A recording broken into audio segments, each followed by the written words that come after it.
Question! Naalala mo pa ba nung nag-aaral ka kung sino yung favorite teacher mo? At kung naalala mo pa kung sino, bakit naman siya ang iyong favorite teacher? Mamaya sana magkwentuhan natin yan para mabanggit ko rin kung sino yung aking favorite teacher nung nag-aaral pa ako. Yun, sige. Alamin natin, sino nga bang favorite teacher ng ating very special guest for tonight? At marami rin kaya na siya rin ang paboritong teacher ng kanyang mga estudyante. Yun, sige, sabay-sabay nating alamin yan para sa ating episode 135. Class dismissed with our very special guest, Ma'am Catherine C. Luna. Live na live, dito lang sa I Am Possible. Simula na naman. Magandang gabi sa inyong lahat. My name is Paulo Javellana. I'm a blind inspirational speaker. I'm a blind motivational speaker. And I am your host. Welcome to I Am Possible. Yon, magandang gabi sa inyong lahat. Hindi tayo Sunday, August 25, National Heroes Day. Live na live tayo Monday. Balik na tayo sa ating new day slot. Hindi time slot. New day. Bagong day natin ulit. Balik tayo, actually hindi na bago. Bumabalik tayo sa every Monday. Lagi daw kasi ako nagkakamali sa sa ending na kita-kits next Monday. Ay di ginawa nating Monday na para hindi na ako magkamali. So yon. So wala nang Sunday Monday na tayo every Monday. So baybayin yung ating mga succeeding episodes every Monday. So bago tayo mag-start again, I encourage everyone to please like and follow my Facebook page, I Am Possible. Ganon din ang ating YouTube channel. Please like, subscribe, and hit the notification bell. Paki-follow na rin ang ating TikTok account, I Am Possible. Sa mga nag-like, nag-follow, nag-subscribe, maraming salamat. Sa mga hindi pa, anong ginagawa nyo? Isang pindot lang yan. Pakisuportahan ng I Am Possible para lumawak ang reach ng I Am Possible. Maraming makapanood ng mga very inspiring stories like ang episode natin tonight, 135, Class Dismissed. Mamaya makikilala niyo ating very special guest. Pero syempre, binabati ko muna ng good morning, good afternoon, good evening. Lahat ng viewers natin all over the world, lahat ng mga OFWs ko nasa mangking parte ng mundo. Magandang umaga, magandang tanghali, magandang gabi. Salamat, maraming salamat sa inyong pagsuporta. Syempre, sa akin pinakamaganda, pinaka-sexy, pinakamabait, pinakamamahal kong asawa, si Bia Javellana. I love you. Maraming salamat sa napakasarap na burger bago ako nag-show tonight. Sa napakasarap na burger na kinain ko ngayon. Thank you, I love you. Kay Sage, I love you. Back to school tomorrow, tapos ng bakasyon. Grabe pala ang traffic kahapon dito sa Baguio. Diyos ko, kung malaman nyo lang. From siguro mga wala pang 1 kilometer, inaabot ng 45 minutes sa dami ng tao dito sa Baguio. Lahat nag-akyata na ata. Anyway, magandang gabi sa ating napakagwapo at napakakisig na technical director, si Sir Edrian de los Reyes. Sa kanyang pinakamamahal na si Ma'am Alma Cruzanes. Good evening. I hope maging okay na ang inyong mga concerns sa inyong bahay. We're praying na maging okay na yan. Soon, maging maayos din lahat yan. Siyempre sa kay Mama Tessa Villano na andyan nagbabakasyon ngayon kila Tito Ricky Corleto sa may Cainta Rizal. JC De Bangus, good evening. Kay Kujojo and his family, kay JJ and his family, magandang gabi sa inyong lahat. Tita Chong Kapati of New Jersey, kay Mama Grace, Papa Ronnie, Rona Flormata ng Tabora, Trancoville, kay Iza, CJ, Bella Santos ng San Francisco, California, kay Aki, Tabora, dyan pa rin sa USA. Tita Je, Tito Rolly Cui ng Wisconsin, USA, Tito Erwin Azol ng Long Beach, California, Dylan Nababu, dyan pa rin yan sa California. Good evening, Dog Kramer, Matet De Leon, Ma'am Chanda Romero, Rich Falsis ng Canada, good evening. Kay Sir Eric Pokis, ang napakagwapo na talent manager, talent coordinator ng I Am Possible, self-confessed talent coordinator. Thank you, Brother Eric. Belated happy birthday kay Ate Grace Pokis. Belated happy birthday sa iyo. Sa mga kasama namin sa VG, Victory Group namin, Couples Fellowship, good evening. Sa Men's Fellowship, good evening. Sa lahat ng mga pastors, members ng Victory Plaza Garden, Victory Cup, good evening sa inyo lahat. Kay Brother Stefan Klassen, thank you so much, Brother Stefan, sa iyong pag-support para sa upcoming First Baguio Para Sports this August 28 to 30. Gagawin sa Athletic Bowl yan.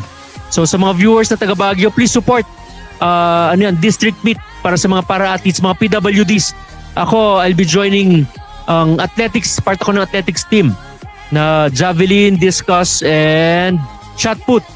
So by God's grace, pag-pray nyo kami, District 12 na manalo makuha natin ang gold medal para in preparation yan sa Philippine National Para Games. Good evening kay Ma'am Babylin, kay Ashley, kay Lexa, kay Jackson, kay Kaloy, sa mga kasama namin sa athletics, sa aming mga coaches, Coach Nimrod, kay Coach Joyce, kay Coach Erica. Good evening sa inyong lahat. Maraming salamat sa pagtutok, pag-asikaso sa amin. Hindi mababayaran ang inyong support na binibigay sa amin despite na volunteer ang ginagawa nyo. Maraming salamat. Wala na si Lord mag-repay sa inyo niyan. Thank you so much. So yun, wag na natin patagalin. At ako excited na. First time ko siyang na-meet kanina sa backstage. Pero definitely maraming tayong mapupulot na inspirasyon sa episode na ito. Sa mga kanyang lessons na may ibibigay sa atin. Hindi lesson plan lessons ng buhay ngayon. So without much further ado, ang guest natin for tonight, she is a dedicated public school teacher for the past 21 years, a faithful church worker, a born-again Christian since 2001. She is a widow and a mother to one. Definitely marami tayong mapupulot na lesson. She's from Anda, Pangasinan. Without much further ado, I'm possible mag-ingay kay Ma'am Catherine C. Luna, aka Teacher Cathy. Magandang gabi, Teacher Cathy. Magandang gabi po, sir. Kamusta po kayo?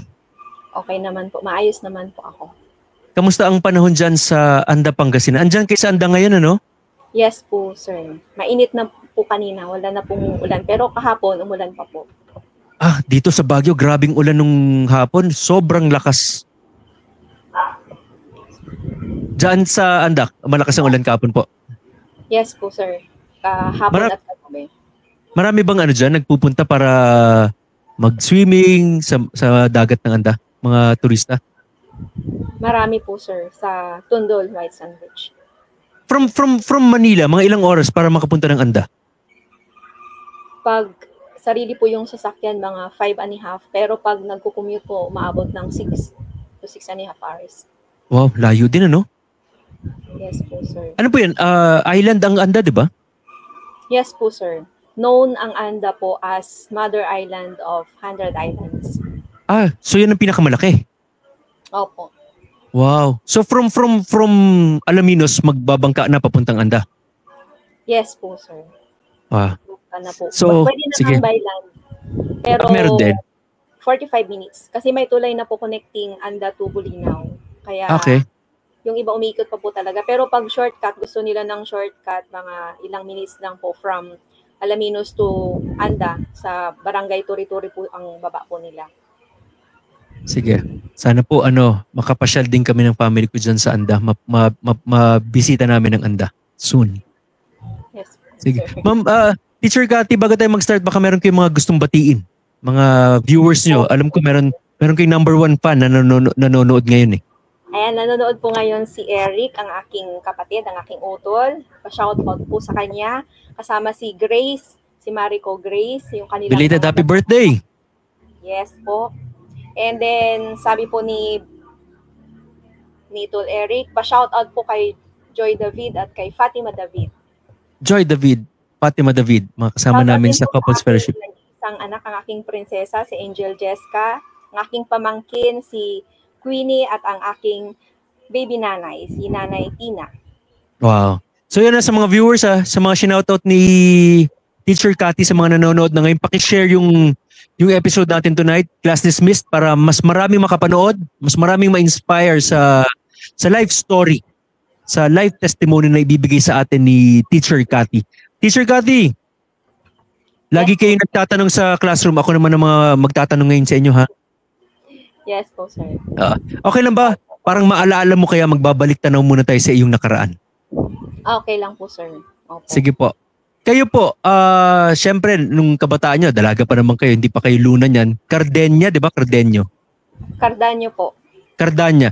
Yung mga Cardania po, taga saan po talaga, tsaka born and raised kayo saan po? Dito po sa Anda, sir, kapag ka letter C po ang umpisa ng apelyido, Anda po talaga siya born. Okay. So karamihan po ng mga nandito talaga pinanganak, letter C, katulad ng bakit Danyo, daw po? Kanta. Yun naman po, hindi ko po natanong kung bakit letter C. Pero yun ang kwento sa amin. Parang may ano, may zoning ah. Opo. May zoning po talaga. So, yun. So, basta pagkasi kadalasan, ano na yan, sa ANDA? Opo. Kwento niyo naman kami, Teacher Cathy, kamusta ang buhay growing up sa ANDA, inyong kabataan? Dito po sa amin sa ANDA, ang karamihan po dito na mga, yung trabaho parang ganon, ay mga magsasaka, may mga bukidin din po dito kahit isla siya at saka pangingisda. So sa akin naman po, dahil ang aming barangay ay nasa gitna ng ANDA, medyo malayo-layo din po kami sa tubig. So hindi po ako yung taga-isla na marunong lumangoy, parang gano'n. So yung paglaki ko, taga-isla pa ako, hindi ako marunong lumangoy. Madalang din po kasi kami sa dagat. Malayo-layo din. Malayo-layo din po kasi. Noong mga maliliit po kasi kami, kakaunti lang yung mga sasakyan. So madalang po kami makapunta ng Tundol Beach. Pero ngayon, anytime pwede na po kasi may mga motor na, parang gano'n. So okay naman po. Yung pagkabata namin, iba yung bata noon compared sa bata. Malayo, oo. Panahon po namin, naglalaro kami ng patintero, habulan, gano'n. Ngayon na yung mga bata ay nakaupo na lang, naglalaro ng cellphone. Correct. Kaya nila maglaro, mag-isa lang sila. Yes po, sir. Noon kami... Yun nung kabataan natin, hindi ko natatanong yung edad nyo, Teacher Katia, pero alam ko hindi naman naglalo yung ating edad. Masarap maglaro sa ilalim ng buwan, di ba? Yung taguan.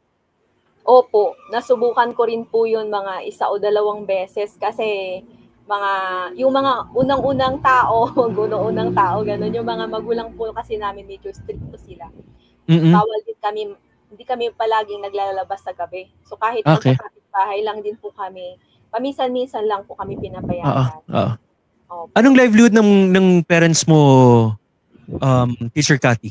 Si tatay source of living nila? Si ama ko po, ama ang tawag ko po sa kanya, pero wala na po siya ngayon. Opo, si ama ko po ay magsasaka at nag-spray sila ng mangga. Samantalang si nanay ko po, mananahi po siya, nagtatahi po siya ng damit nung kalakasan po niya. Mananahi tsaka magsasaka. Kami ni Brother Eric, mananahi din po kami. Pero kwento lang ang tinatahi namin. Yung magsasaka, si ama, when you say magsasaka, Teacher Cathy, sa inyo ang lupa o nagre-renta? May maliit na lupa po kami noon na sinasaka po nila. Pero yung pag-i-spray po nila ng mangga, may-ari ng mga mangga kasi wala naman po, may konti kaming puno ng mangga. Tapos i-spray sila, parang nakikiporsyento, parang gano'n. Yung kikitain nila, parang may percentage po yun sa kanila. Sila yung nag-i-spray. Opo. Habang lumalaki growing up, Teacher Cathy, pwede ba natin masasabi niyo ba na parang sapat naman? Kontento naman kayo sa kung anong meron, sa family niyo? O nakakaranas din kayo ng lacking or kakulangan sa habang lumalaki sa inyong pamilya?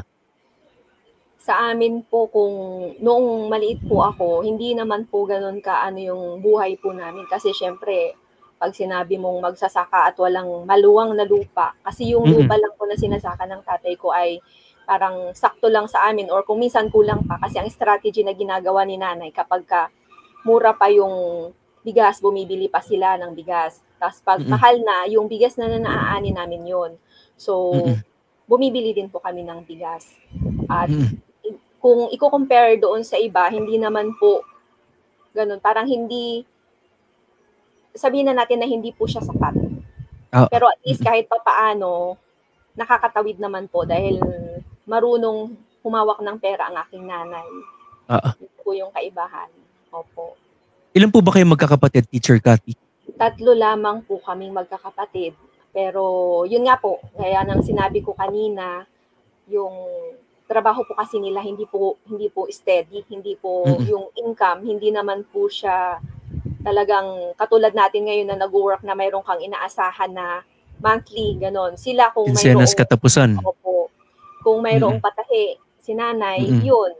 Tapos si tatay ko naman, pag panahon ng pagsisaka, may kita siya. Pero kapag wala, pag panahon ng pag-i-spray ng mangga, meron. Pero pag wala rin po. Kaya yun. Hanap ng ibang pwedeng pagkakitaan para dalhin sa loob ng bahay. Yes po. Yung kabataan mo, Teacher Cathy, anong pangarap mo? Anong gusto mo maging paglaki mo nun? Nung kasing bata po ako, gusto kong magmadre. Madre? Opo. Okay. Yun po yung gusto ko doon. Bakit? Kaso Bakit? Kasi, lumaki na po kasi ako sa church. Hindi pa po ako na-born again noon. Nasa IFI po ako. Iglesia Filipina Independente. Doon po ako pinabinyagan. Doon din po ako parang nakakilala, parang gano'n. Lumaki po ako sa church. Parang gusto kong mag-serve lang sa church noong maliit po ako. Kaso, yun nga po, sa hirap ng buhay, parang sabi ko noon, mag-work muna ako. Tapos pag after ko mag-work, tsaka na lang ako papasok sa ministry. Kaso, yun nga po, na-born again po ako, kaya hindi na po yun nangyari. Siguro ito yung will ng Lord para sa akin. Iba yung purpose niya, yung direction na binigay sa inyo. Kaya kumuha ako ng, yung next po doon sa madre, pag gusto ko pong kumuha ng accountancy. Okay. Kasi gusto kong kaso yung tinanong ako ng nanay ko kung saan ko ba daw gustong magtrabaho. Sabi ko, dito lang para may mag-alaga sa inyo. Sabi ko po sa kanila. So, yun, kumuha po ako ng education, tapos doon ako sa pinsan ko. Kasi para makatipid po kami, kasi yung pinsan ko po, siya yung nagbayad ng tuition fee ko. Tapos allowance lang kay nanay at saka kay tatay ko po. Nung college? Opo, sir. May dyan sa Anda, may college dyan sa Anda, dyan na kayo nag-college? Hindi po. Doon po ako nag-college sa San Carlos kasi nandun po yung pinsan ko. Tapos, yun po, working student po kasi ako noon, sir. Anong trabaho niyo po? Yung pinsan ko yung nagbabayad ng tuition fee ko, sa umaga, sa bahay po ako tumutulong, namamalengke, ay yung trabahong bahay, parang kasama nila. Tapos sa hapon, pumapasok po ako sa school. Okay. So, ang klase ko lang po tuwing hapon. Tapos pag Sabado, dahil wala namang, yung pinsan ko po, si Ate Edith, ayan, ang pangalan po niya ay Ideta Iko, sa San Carlos po siya. Yun, nakapangasawa po kasi siya doon. Tapos, sabi niya, gusto niya pag-aralin kami, Siyempre, mahirap po ang buhay dito. So, sabi ko, sige po. So, yun, yung challenge sa akin, na pag umaga, half day po. Pag umaga, trabahong bahay. Tapos pag hapon, papasok sa school. Tapos, yun, siya yung nagbabayad ng tuition fee ko. At saka, syempre, pag nandoon na ako, libre na yung pagkain, libre na yung boarding house. Tirahan. Kaya, opo. Oo. So, inyong tatlong magkakapatid, kailan ba ang nakapagtapos o lahat kayo nakapagtapos po? Hindi po, nakapagtapos po kami lahat. Yung kuya ko kasi 1 year lang yung kinuha niya. Doon siya sa PSU. Yung ako naman, yun po, education kinuha ko. Education. Tapos yung ading ko po, kasi medyo siguro parang gumaan-gaan na rin yung buhay namin noon na nakayanan na rin ng magulang ko at nakita na rin naman nila kung papaano yung pagpapaaral. Kaya napag-aral din po yung kapatid ko. Sa Lingayen naman po siya nag-aaral. 2 po kami. Out of 3, 2 po kami na nasa public school ngayon. Parehong teacher. Wow. So, yung working student ka, from first year hanggang matapos kayo, Teacher Cathy, ando ka kay Tita Edita? Opo, nandun po ako sa pinsan ko kay Ate. So parang kasambahay kayo at the same time doon sa... Yes po sir, kasambahay po ako doon. Gano'ng kahirap, Teacher Cathy, yung inyong... Siyempre, nag-aaral ka, at the same time, nagtatrabaho, kasambahay, gano'ng kahirap po yung mga ganong sitwasyon? Para sa akin, kasi nasanay naman po ako sa gawaing bahay, dito sa bahay namin. Kasi nga, iba kasi ang probinsya at iba yung pagtrato noon sa ngayon. Kasi noon talaga, nung panahon po namin, tinuturuan talaga kami ng gawaing bahay. So, sa akin, parang okay lang. Tapos, basta sabi ko po sa sarili ko, gusto kong mapatunayan na kaya ko rin. Para hindi mahirapan yung mga magulang ko. Kasi kung talagang mag-aaral lang ako na sa kanila lahat, medyo mahirap. Kasi yun nga po, yung income nga po namin hindi po ganun kalaki. Yes. Kaya yun po. So, ang pinaka naging motivation mo, Teacher Cathy, kaya talagang gusto mo magpursige kahit mahirap, kahit mag-working student, is para sa parents mo, para matulungan mo sila? Yes po. Yun po talaga yung parang sa akin. At saka yung challenge ko sa sarili ko na kung kaya naman ng iba na makapagtapos kahit na nag-work, kaya ko rin po. Opo. So, yung kung babalikan natin, so natapos yung 4 years ang inyong college, tapos let passer. Yes po, sir. Oo. So 4 years. Dire-diretso yan. Po. Nakuha ko po yung education ng 3.5 years. Wow. Kasi na po ako. Summer. Nagsa-summer po ako. Tsaka full load po ako palagi. Yun po ang ginagawa ng pinsan ko sa akin. Para mabilis lang. So 3.5 years, natapos na po ako. After 3.5 years ko sa San Carlos, bumalik na po ako ng ANDA.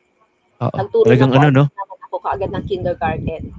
Talagang, kumbaga, yung persistency, yung pagpupursige nyo para maabot nyo yung mga pangarap nyo, yun yung tinanim nyo sa inyong isipan, sa puso nyo na kailangan nyo tapusin kaagad ito para maibalik sa inyong mga magulang yung mga pinaghirapan din nila para sa inyo. Yes po. Sige, Teacher Cathy, para magpupursige muna tayo dito, pahinga ka muna dyan, babalikan kita. Yes po. Yung mga babatiin lang ako. Sige. So yun, narinig natin ng kwento ng first part ng kwento ng buhay ni Teacher Cathy from ANDA. Sabi nga niya, ang pagka letters yung apelyido mo, kadalasan mga taga-ANDA na yan.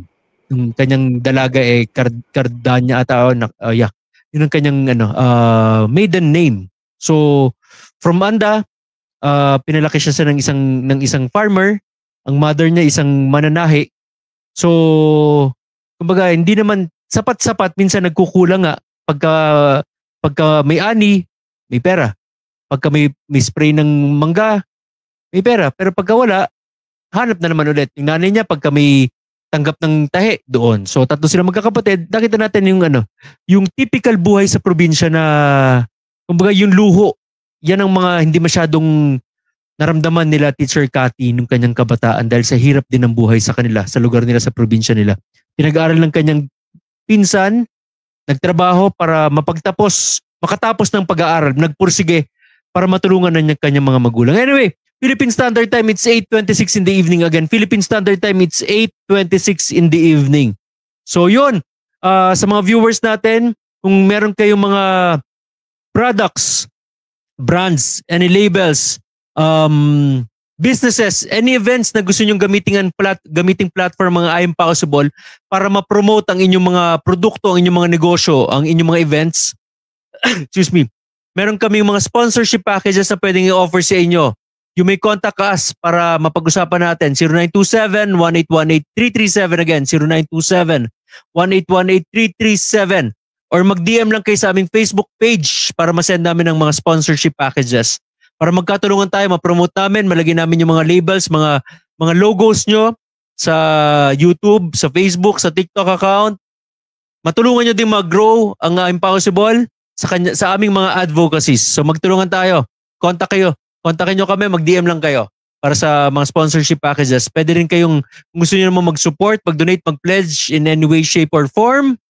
Meron kami, ang GCash number din namin, 0927-1818-337. Again, GCash number, 0927-1818-337. Sa mga naghanap naman ng party planner, events coordinator dito sa Baguio City or nearby provinces, please check ang Facebook page, The Pink Toolbox Party Services. Again, The Pink Toolbox Party Services. Napakaganda, napakahusay, napakagaling ho ng party planner dyan. Asawa ko yan, si Bia Havellana. Please check her page. Makikita niyo yung mga gawa niya, mga previous events na nagawa ng Pink Toolbox. Napakagaling ng mga staff and suppliers yan. Hindi ho kayo mapapahiya pag nakipag-joint venture kayo sa The Pink Toolbox Party Services. Try nyo na. You may contact her for bookings and inquiries 0927-1818-337 or mag-DM kayo directly sa kanyang Facebook page, The Pink Toolbox Party Services. Lagyan nyo ng hashtag #Impossible para mabigyan kayo ng maganda-gandang discount.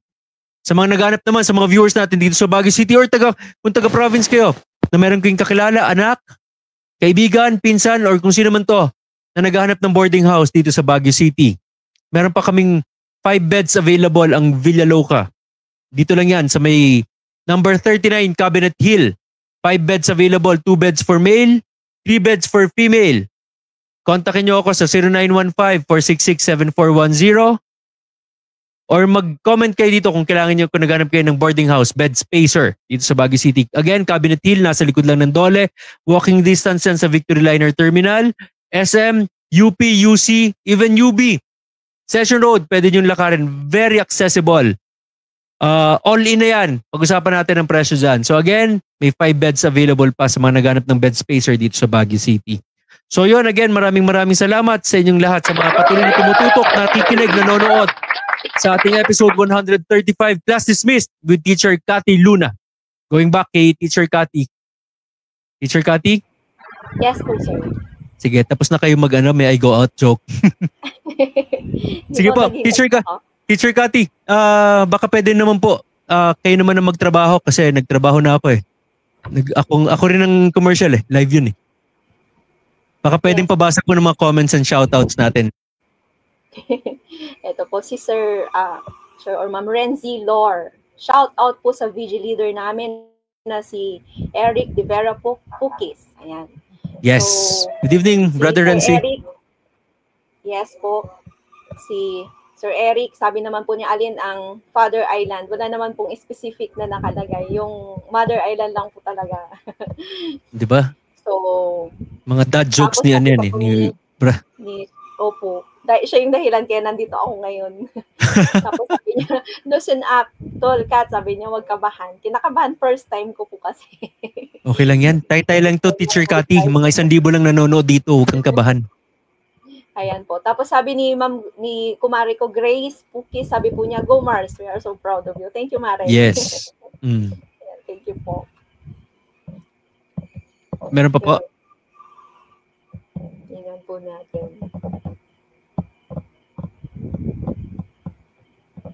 Sabi po ni Ma'am Babylyn Marquez Tenebroso. Good evening, Sir Paulo and Ma'am Bianca. Parang bigla akong nag-crave sa burger. Sabi po. Kasama ko yung para athlete. Isang PWD din po. Si Ma'am Babylyn. Hello, Sir Ed. Kuya Ed, hello.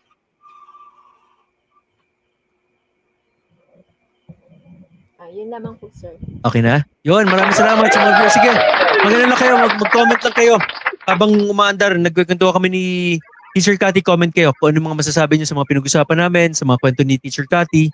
Sige lang, just feel free to share your thoughts, insights sa aming kwentuhan. So going back sa story mo, Teacher Cathy, so nakagraduate ka ng college, let passer, balik ka sa ANDA para magturo. Yun nga, nabanggit mo, kinder. Pero bago natin pag-usapan yung buhay mo sa teacher, napakahaba niya na 21 years yan eh. Di ba? Growing up, Teacher Cathy, dyan sa ANDA, sa province, sa bahay nyo, sa household nyo, meron ka bang very unforgettable moment ng iyong kabataan na pwede mong ma-share sa amin? Maganda man o hindi, na talagang hindi mo makalimutan nung habang lumalaki ka? Nung bata po ako, grade 3 po ako, mahal na araw yun, Holy Thursday, hindi ko po makakalimutan. Experience namin ng kapatid ko. Okay. Kasi, may mga baka din po kami. So, pag tanghali, pag walang pasok, kami po yung nagsisilong ng mga baka. Yun, doon po sa bukid. Dahil summer po iyon. Panahon ng kamatsili, alam niyo po yun. Kamatsili, oo. Opo. Kamatsili, panahon ng kamatsili. Itong bunso kong kapatid, sabi niya, ate, kuha tayo ng kamatsili. Di, 10 o'clock morning po, 10 o'clock. Magsisilong kami ng baka. Okay. Dahil niyaya kami ng kumuha ng kamatsili. Puno yan, di ba, kamatsili? Opo. Kukuha kami ng kamatsili ng kapatid ko. Na-delay kami ng uwi. Okay. Napunta kami hanggang alas 12. Pag-uwi namin, galit na galit si nanay. Nahabol niya kami. Anong hawak ni nanay nung hinabol kayo? Hindi ko na maalala kasi ang bilis sa takot namin. Kasi yung bata noon, gano'n. Sa takot namin, tumakbo kami ng kapatid ko, paunahan kaming pauwi sa bahay. Sumabit po pa ako sa alambre, nasugatan po ako. Yun, hindi na ako pinagalitan ni nanay, binangon na lang. Tapos, pag naaalala ko yun, tawa lang kami ng tawa kasi hinabol kami ni nanay. Yun po yung experience namin nun. Kasi si nanay medyo strict na po siya. Parang siguro, nag-alala disciplinarian. Siya yung disciplinarian sa kanilang mag-asawa. Opo, maluwag si ama. Tatay. Maluwag si ama. Si nanay yung parang talagang nag-ano sa amin. Siguro nag-alala na rin siya kasi alas 10, mga 10:30 dapat or before 11, nasa bahay na kami. Kaso inabot kami ng alas 12. Kaya yun, hinabol niya kami. Pero, yun, katuwaan. Siguro, gusto lang talaga ni nanay na, yung disiplina. Yung, hindi talaga nakauwi sa oras na dapat na nandoon ka. Kaya yun. Nako, Pag ngayon ginawa yan, hindi ko po hinabol ng talaga bata, kulong ang magulang. Opo, may peklat pa ako doon. Kaya Sa hindi ko sugat na talaga yun. siya makalimutan. Opo. Sumabit kasi Oo. yung pa ako sa may alambre nung hinabol niya kami. Tapos, nadapa ako. Tumama sa bato yung Aray. tuhod ko. Aray Mm. talaga. Pero at Mm. least, yun, na-realize namin na yung mali namin na hindi kami umuwi kaagad. Oo. Eh, May consequence din yung mga ano. Ano 'di ba sa school, sa English lessons, 'di ba, cause and effect. Opo. So, yun. Pero ganoon din naman Teacher Cathy. Kapag hindi ka man nasugatan, pag nahuli ka ni nanay, ganoon din palo rin Opo, pero hindi na siya nagalit kasi nasugatan na. Sugatan na. Oo. Opo. Ang hirap dyan, Teacher Cathy, ang igagamot pa dyan nung kabataan natin, Mertiolet. Opo. Nakon, sakit niyan. Diba? Yung kamatsil, hindi naman natapon, yung mga kinukuha nyo. Hindi ko na masyadong maalala kasi yung scene lang po na yun na hinabol kami ni nanay. Oo. Yun po, yung naalala ko. Kasi grade 3 pa lang po ako noon. So anong lesson na natutunan mo dun sa unforgettable moment na yan na nasugatan kay hinabol ka ni nanay? Yun po, para hindi magalit ang magulang, kailangang sumunod. Dapat palagi. Kasi dalawa po yung pag iniisip ko po yun, parang hindi siya nagalit dahil nangamatchili kami, kundi nagalit siya siguro dahil yun nga, nag-alala, may kasamang pag-aalala na rin, may andun din yun yung worry niya na kung ano na ang nangyari sa amin. 2 hours kayong late Opo, yun nga po. So, wala pang cellphone, paano kayo makakontak? Pero hindi naman na siya nagalit nung nadapa na nga po ako, wala na, parang walang nangyari, ginamot na lang yung sugat ko. So, naawa yung na. love nila, opo, yung pagmamahal talaga ng magulang iba. Although yung iba hindi nila naiintindihan, akala nila yung galit ng magulang, galit ng hindi pagmamahal. Pero yun nga po, sabi po sa Bible, 'di ba po, kapag pinapalo ka, pinapagalitan ka, ibig sabihin mahal ka kasi nais ka nilang ituwid. Correct. Ayan po. Kahit naman si Lord 'di ba? Pagka nagkakamali tayo, minsan pinapalo tayo, nadidisiplina tayo kasi mahal niya tayo. Yes po. Kung positive yung pagtanggap natin doon sa pagpalo po niya. Correct. Tsaka yung magulang naman, kailangan naman sa magulang, pag pinalo nyo or napagalitan nyo, explain nyo kung bakit. Yes po, ganun po sila sa amin. Kaya masaya po ako, mapalad po kami dahil ilan lang po siguro para sa akin. Hindi lahat ng magulang ganun na kapag nagkamali anak, after nila magalit, ini-explain nila kung bakit sila pinagalitan para hindi na uulit. Tama. So kami ganun. Kaya imbis naman na parang naging negative sana yung thinking na nangyari sa akin noon, sa experience ko na yun, positive siya. Nadala namin na kapag napagkukwentuhan namin ng kapatid ko hanggang ngayon, yun, natatawa na lang kayo. Oo, natatawa na lang kami. Mayroon yung mga case na inuutusan kami tapos hindi kami sumusunod, binabato kami ng kung ano-anong mahawakan nila. Masaya. Yun ang kakulitan ng mga bata. So, ganun po kami dito sa probinsya. At ganun din po kami pinalaki ng magulang po namin. Kamusta, Teacher Cathy, bago tayo mag-move on sa iyong kabataan, kamusta ang pag may mga special occasions sa family, like birthday mo, or Christmas, Pasko, New Year, kamusta ang celebration sa loob ng bahay niyo? Sa pag birthday po namin, si nanay nagkakatay lang siya ng manok, gano'n, o kaya hindi naman manok ng kapitbahay yan, manok niyo yan. Manok po namin, may isang manok, masaya na kami, o kaya may siya ng yung parang bibingka, yun. Wow, sarap yan. Nila. Tapos kapag, basta isa lang po doon, kapag ka-Christmas, ang celebration po namin, si ama kasi hindi siya naniniwala hindi kami nagse-celebrate ng Christmas, walang handa, Pero kasi si tatay ko, si ama, sabi po niya, dapat araw-araw Christmas. Kaya ang nagse-celebrate po kami ng buong family, yung New Year. Yung New Year po, marami po kaming preparation kasi gusto nila pag New Year daw, salubungin yung bagong taon na busog ka para at least buong taon busog daw. Yung mga pamahiin, po, mga pamahiin na mga naunang tao. So, ano po hindi nyo makakalimutang regalong natanggap mo sa iyong mga magulang, Teacher Cathy, nung iyong kabataan? Ang hindi ko makakalimutang regalo, yung stuffed toy na aso. Okay. Nung second year high school po ako, nung nasa San Carlos, pumunta po kasi ako noon ng San Carlos. Kasi bago po ako mag-college, parang hiniram ako ng pinsan ko, si Ate Edith, yung nagpaaral Edit. po sa akin. Kasi buntis po siya noon. Masilan siyang magpuntis. Kaya nung second year high school ako, parang niyaya niya ako doon para makita ko rin yung sitwasyon kung kaya ko. So, nung pag-uwi po namin, parang ibinilhan kami ng stuffed toy. Gustong-gusto po namin yun kasi wala kaming ganun nung maliliit kami. Oo. Kaya, yung stuffed toy na aso na yun, hanggang ngayon meron pa siya. Andiyan pa, galing. Tabi talagang memorable, may kwento yung stuffed toy. Opo. So, galing. Yun. Kasi nung maliliit po kami, hindi nga po namin afford yung bumili hindi nila afford yung bumili ng manika, parang gano'n. Si nanay, mananahi po siya. Gumawa siya yung parang mani-manika. Hinulma lang niya sa pananahi. Tapos nilagyan niya ng maraming, yung ritaso yung mga pinaggupitan ng mga tela. Nilagyan po niya. Tapos yun na yung manika namin. Tapos dinodrawingan na lang niya ng yung mata, parang gano'n. Oo. So, pero yes, go ahead po. Ayun po. So nung nag-college kayo, nasa sabi natin umalis na kayo ng isla, 'di ba? Sa Anda, nasa San Carlos kayo. Nakita mo na ngayon yung parang big school na yung pinuntahan mo, college, university or college na yan. So iba-ibang personalities, iba-ibang karakter, iba-ibang klaseng mga estudyante, mga kabataan na nakakasalamuha mo nung panahon na yon from iba-ibang lugar na, Teacher Cathy, tama? Opo, sir. Dumating ba sa point, Teacher Cathy, na ikaw nag-working student sa morning, half day, nagtatrabaho ka, kasambahay, hapon, papasok ka.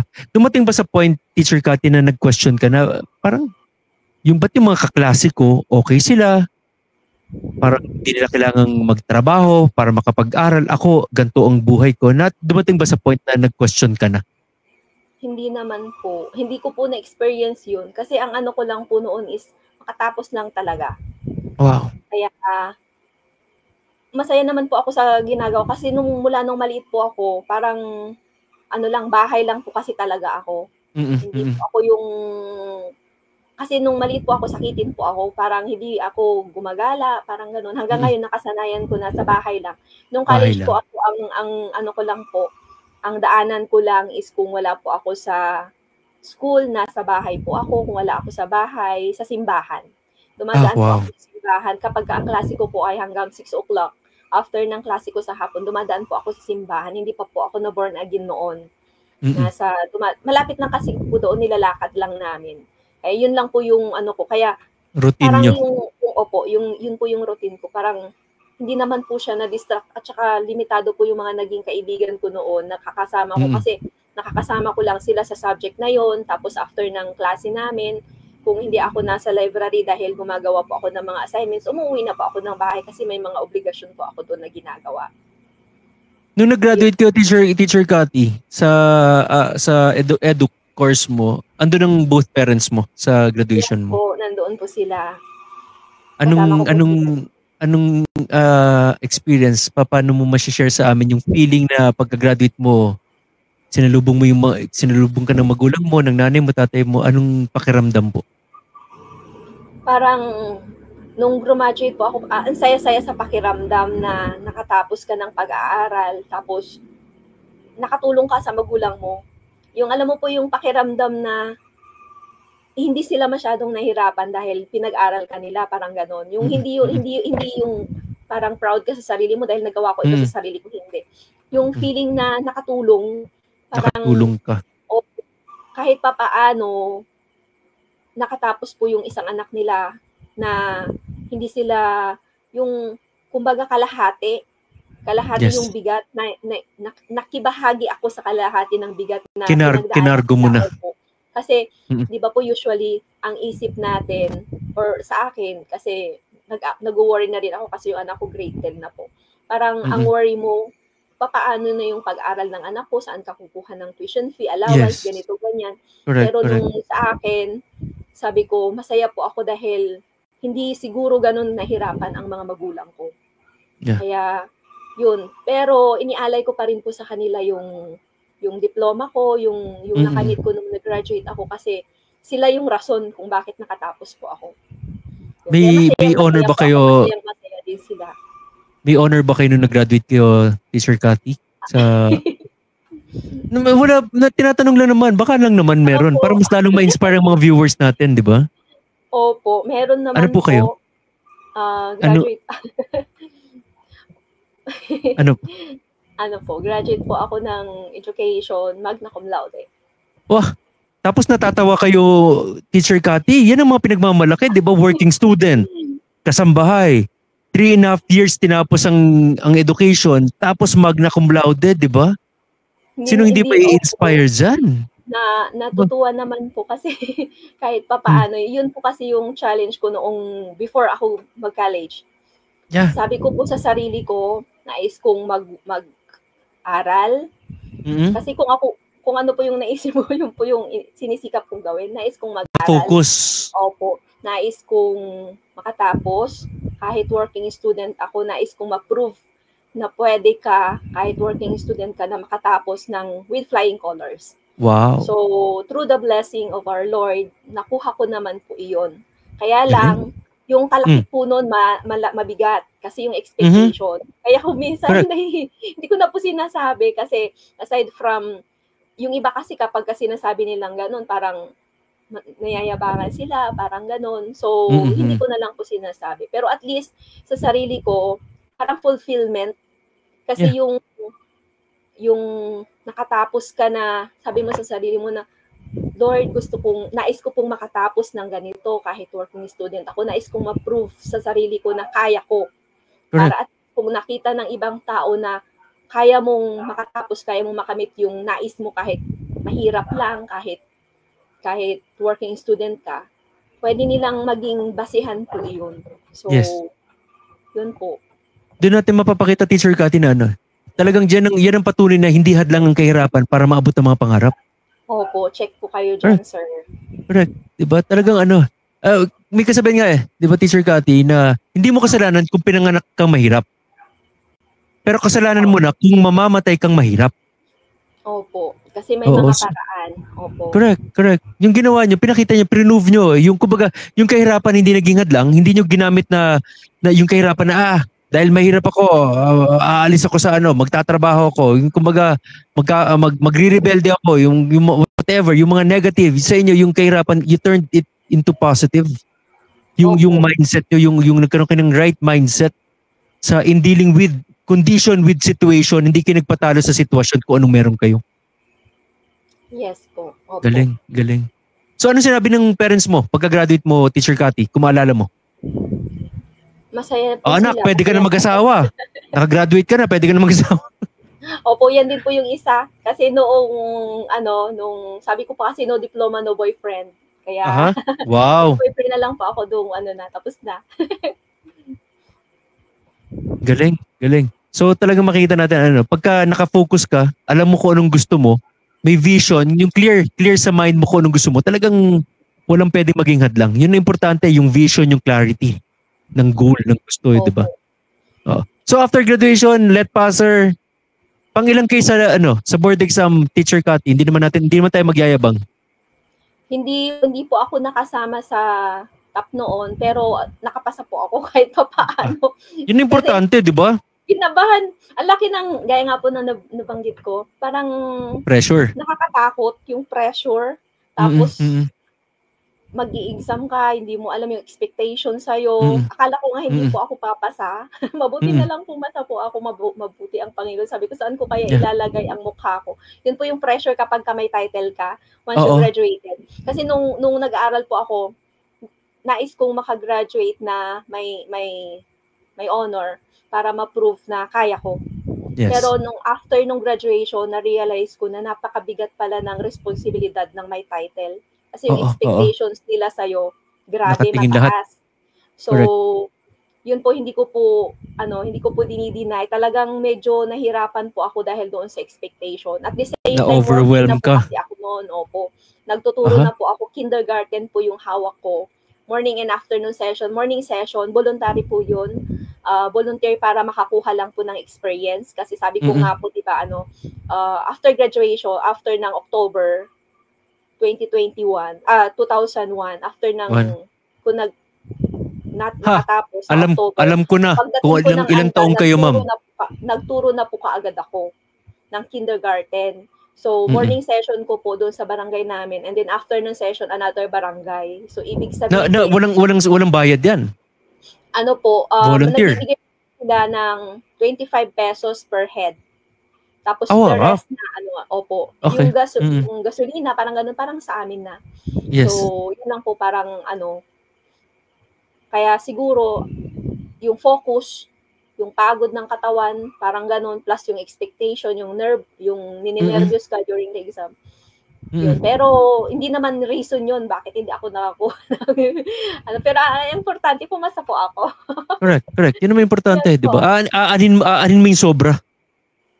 Yun, opo. Sa grade. At saka, pero question ko, Teacher Cathy, bakit ka nag-decide na to go back to ANDA after mag-graduate sa San Carlos? Wala bang mga opportunities dyan sa sa area, hindi po, sa mas progressive na lugar, kung masasabi natin? Goal ko, yung bumalik ng isa. Kasi para may mag-alaga sa mga magulang ko, which is nakamit ko naman po. Kasi nandito ako ngayon sa bahay po namin, yung family house po namin. Dito po ako nakatira na. Kasama ko si nanay, ako yung nag-aalaga sa kanila. So, parang naabot ko na rin yung pangarap ko. Kahit papaano, kahit nandito lang po ako sa ANDA, may trabaho naman po ako. Kasama ko pa yung magulang ko. So talagang yung goal mo, sinunod mo lang talaga yung goal mo. Yes po, sir. Wow. Makatapos ng pag-aaral, makagraduate, kumbaga yung magna cum laude is icing on the cake. Tapos yung goal mo na bumalik ng ANDA para matulungan mo yung mga magulang mo. Ano mga pagbabago nangyari sa buhay mo, Teacher Cathy, after mo makapasa sa board exam, maging teacher? Ano na mga pagbabago compared doon sa nung nag-aaral ka pa, yung kabataan mo? Ano na yung mga differences na nangyari? Sa akin po, sa amin, nung nakatapos po ako, kasi 2002 nag-take po ako ng exam, lumabas yung result, 2003, 2004 na permanent na po kasi ako kaagad. First apply ko po na permanent na po ako ng January. Opo. So, nakapasok po ako. Public school yan? Public school na yan? Public school na po yan. Pero kunti pa lang po yung sweldo namin noon. 9,399. Yung sweldo namin per month. So, gross pa lang po yun. Wala pang net. Wala pa si BIR dyan. Wala pa si BIR. Wala pa si GSIS. Wala pa si GSIS dyan. Kahit ganun lang po kaliit naman yung sweldo namin noon, parang gumaan na yung pakiramdam. Kasi kahit papaano may regular income na. May regular income na po. Tapos, natutulungan na rin yung mga magulang, paunti-unti, nakakabili ng mga gamit sa bahay, parang ganun po. So, malaking bagay po na may work ka talaga. Yes. Inaasahan na darating sa'yo na sweldo mo monthly, parang ganun. Tapos, dito po sa bahay namin, nung si nanay, nung nakasettle na po kami, kasi nag-aral din po ako kaagad after ko na pa-permanent, kumuha po ako ng Master of Education. Masteral. So for 21 years, yan. Public school teacher ka for 21 years. Since 2004? 4. Yes po, sir. Wow. Tapos sabi mo, di ba nag-graduate ka 2001? October. 2001? Opo. Nag-marcha po kami ng April 2002. So alam ko na kung ilang taong ka. 44. Kasi graduate ako graduate ako 2000 ako nag-graduate eh. Magkasunuran lang po tayo. So anyway, Teacher Cathy, medyo napapahabatin ng kwento. Tingnan nga natin yung mga comments sa mga viewers natin, Teacher Cathy, sa iyong life story. Ano masasabi nila? Ayan, so ito si Eric. Si Eric po kasi para ko ng kapatid yan. Siya yung tumutulong sa akin noon. Kaya mula nung college po kami, putol na yung siyang accountancy, di ba? Si Brother Eric? Siyang accountancy. Opo, magkaklase po kami sa kasi sa akin po kasi basta pinipili lang yung mga subject na na pwede sa oras ko. Kaya naging kaklase ko po siya sa isang subject. Okay. Doon po kami naging magkaibigan. So, ano sabi niya? Si Eric at si Mary Grace. So, sabi po ni Eric dito, tayo lang nakakaalam, sabi niya na na magna cum laude ka. Opo, kasi siya lang palagi, cum laude din po kasi siya graduate. Uy! Kaya, di niya pinapaalam, cum laude siya. Ayan, so, Yun po. Mm. Siya pa lang ang may comment. Opo. Sige. So moving forward, Teacher Cathy, for 21 years, you've been a public school teacher. Tapos yung purpose mo to help your family natupad mo. Tama? Yes po, sir. Natupad naman po. Oo. Yung pag-aasawa mo, right after graduation ba, nag-asawa ka na rin kagad? Nag-boyfriend ka na kagad? Hindi naman po. Nung 2003 po yata noon. Kasi after 2 years. Nakapasa na po ako ng board exam noon. Mm-hmm. Teacher din ba? Nagka-boyfriend po ako. Teacher din yung naging boyfriend niyo? Graduate po siya ng education. Si Angelito po yung kanyang pangalan niya kasi Little Angel daw siya ng family nila. Tapos, graduate siya ng education pero naging sundalo po siya. Sundalo? Yes po. Taga-anda rin? Hindi po, taga San Carlos. San Carlos? Kaklase ko po nung college din. Tapos, sabi ko kasi noon, nung mga may nanliligaw sa akin nung college ako, sabi ko, hindi ako magkaka-boyfriend ng taga rito kasi babalik ako sa amin sa Anda. Tapos naging boyfriend ko rin taga San Carlos. So, yun po, naging boyfriend ko po siya 5 years bago po kami. 5 years kayong boyfriend-girlfriend bago kayo kinasal? Yes po, sir. So, parang 2008 kayo kinasal? Opo. 5 years. 2003 kayo naging mag-boyfriend? 2002 yata. 2002 po. So parang kayo government employee pareho, isang teacher, isang sundalo. Opo, pareho po kaming government employee. Kaya lang hindi po ganun kapalad kasi 5 years ko po siyang boyfriend. Tapos kinasal po kami. And then after 3 years namatay po siya. Sa duty po ba siya na Opo, pagkagaling po niya ng motor accident po 'yun. Pagkagaling po niya nag-submit ng report po niya, na disgrasya po siya tapos namatay. Pero nangyari po iyon, may anak po kami, 2 taon po bago po ako nabuntis. Kasi yung klase ng trabaho niya na madalang din po kasi kami magkita, twice a year lang po. So nabuntis po ako and then after 2 years na kinasal, nabuntis po ako. Tapos nung nanganak ako, 11 months pa lang nung baby ko, namatay na po siya. Nako, napakabata pa nung anak. So talagang hindi niya na nakalakihan ng kanyang tatay. Opo, sa picture lang niya nakilala. Opo. Talagang basically single parent. Opo, solo parent po ako. Solo parent, oo. Yes po. Kamusta? Pwede ba nating masabi na yung pagkawala ng iyong asawa na first boyfriend, di ba? First boyfriend mo siya. Yes po, first boyfriend. First and only. Opo. Oo, tapos after how many years lang, maaga na siyang umuwi kay Lord during sa kanyang duty. Pwede ba natin masabi yan, Teacher Cathy, na yan ang isa sa mga lowest point ng iyong buhay? Opo, kasi dumating po ako sa punto na sabi ko gusto ko na rin mamatay kasi wala na akong partner. Kaya lang nung nakita ko yung mukha ng anak ko, tsaka sabi ng magulang ko, mas tatagan ko daw kasi may anak pa ako. Oo, liit pa 11 months. Nung nandoon po ako sa kanya sa Dumaguete kasi sa Negros po siya na aksidente, doon po yung assignment niya. So pinuntahan niyo doon, sinundo niyo doon? Opo. Pumunta po ako doon, na-disgrasya siya, tapos the following day pumunta na po ako doon. And then nakumatos po siya ng 3 days. Tapos, buhay pa? Yun. Opo, buhay po siya. Malayo po kasi yung distansya, kaya parang may malay naman daw po siya nung nakita nila. Kaso dahil sa layo, tsaka hindi po ganun kaganda yung daanan, pagdating sa ospital na comatose na po siya. So yung dumating kayo, comatose pa siya, Teacher Cathy? Opo, hindi ko na po siya nakausap. Pero may nakakapag, kumbaga, di ba sinasabi nga nila, pag ang isang tao comatose, parang ang huling-huling nawawala sa kanya is yung sense of hearing. Opo. So kinakausap niya siya? Binubulungan siya? Opo, binubulungan ko siya. Kasi parang lumalaban din po siya. Nais niya rin mabuhay. Kaso talagang, sabi nga po nila kahit nang gawin talagang oras niya na. Kasi naniniwala naman po ako doon na kapag ka-oras na po natin, hindi na po talaga yun mapipigilan. Kasi siya po yung, nung nadisgrasya po siya, nung hapong iyon, naghatid na po siya ng report, tapos na siya sa work niya, sana. Kaso, pagdating niya ng kampo, may tawag ulit na kailangan ulit i-submit yung report na isa. Okay. Tapos bumalik po siya, hindi na siya nagsama ng kanyang escort. Pinipilit kasi officer din po siya noon. First lieutenant po siya nung namatay. So, may escort sana sila kaso hindi niya na po sinama. Tapos nung nadisgrasya po siya, yung rumesponde na, yung sinakyan po nila na ambulansya, after 20 minutes na flat. So, kinailangan ulit nila na magpalit ng gulong. Grabe. Tapos naandun siya sa loob ng ambulansya.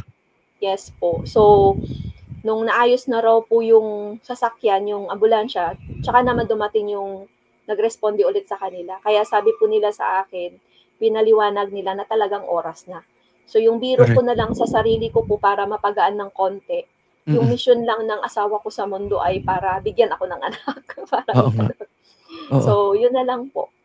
Parang tiniwala ko na lang lahat sa Panginoon. Parang gano'n. Yung mga time na yan, Teacher Cathy, nung pumunta ka ng Dumaguete, yung nangyari to, nabalitaan mo yung isa nangyari sa asawa mo, Christian ka na yan?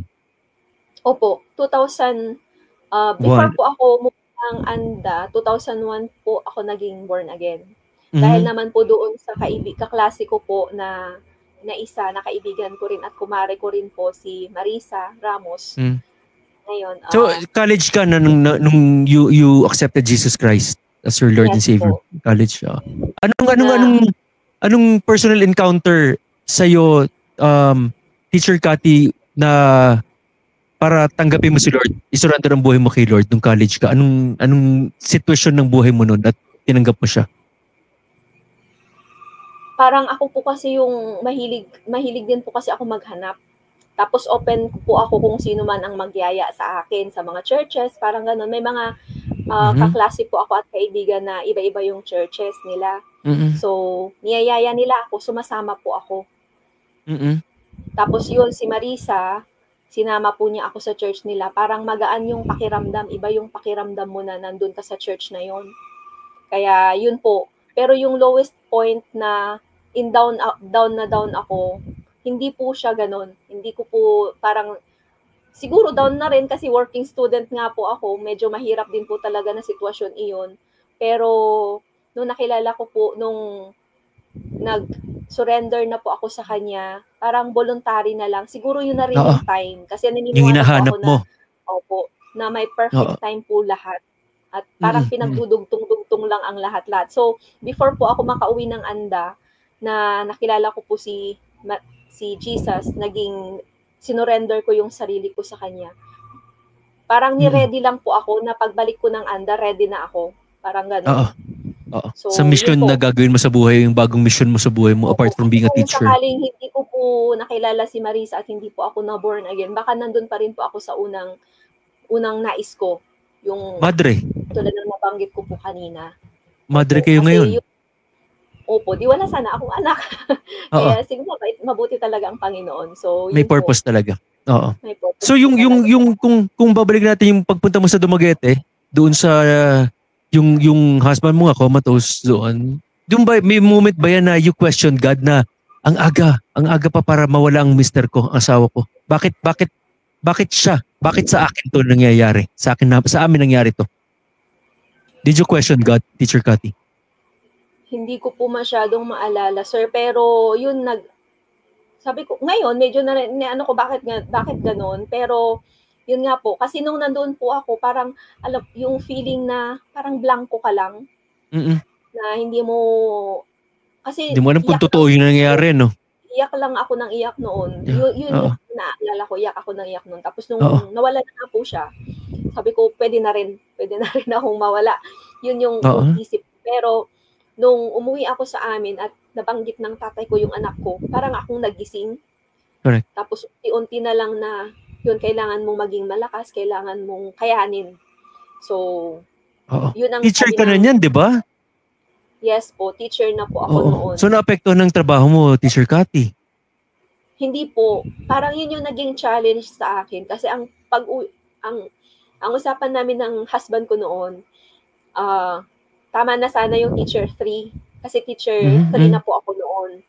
Sabi niya, kasi malayo po yung work niya. Sabi niya, okay na sa teacher 3, okay na sa sa maid ko kasi siya malayo para ako mag-asikaso sa family namin dito, yung magpalaki sa mga bata, parang gano'n. Pero nung namatay yung husband ko na kailangan ko maging malakas para sa anak ko. Pag-uwi ko po dito at nalibing po siya ng Saturday, pumasok po kaagad ako ng Monday sa school. Nag-leave po ako nung nagtaka yung mga teachers, mga co-teachers mo, nasa school ka na kaagad? Opo, kasi sabi ko, kung sa bahay lang ako, may isip ko lang ang lahat. Mas malulungkot lang ka. ako, magmumukmuk lang ako. Kaya kailangan ko nang pumasok at kailangan ko maging busy. Kaya pagpasok ko po sa school, sabi ko po sa school head ko, kay Ma'am Melly Rose Karanay. Ayan po. So sabi ko po sa kanya, ma'am, tulungan niyo po ako. Kasi ayoko po na magmukmuk. Nais ko pong mag-work. Nais ko pong magtrabaho at nais ko pong maging busy. Hindi lang para ma-promote po ako, sabi ko sa kanya. Para ma-promote so may bago kang may bago kang goal. May bago po akong goal. Kailangan ko purpose. Yun nga, magpaka-busy. Yun yung naging coping mechanism mo, Teacher Cathy. Yung pagiging busy. Yung kumbaga mag-upgrade, mag-level up. Yeah, opo. Kaya nung 2011, nag-double po ako ng trabaho. Kinuha ko po yung mga pwedeng coordinatorship na nagpaka-busy ka. Sa akin. Opo, para hindi po ako magmukmuk. Kasi kapag nawalan ka pala ng mahal at nasa isang sulok ka lang, maiisip mo lahat. Yes. Parang kung ano-ano, di ba, sabi po kapag kabakante yung utak natin, kung ano-anong mga negative yung pumapasok. Ano yun, di ba? An idle mind is a devil's playground. Yes po, kaya yun.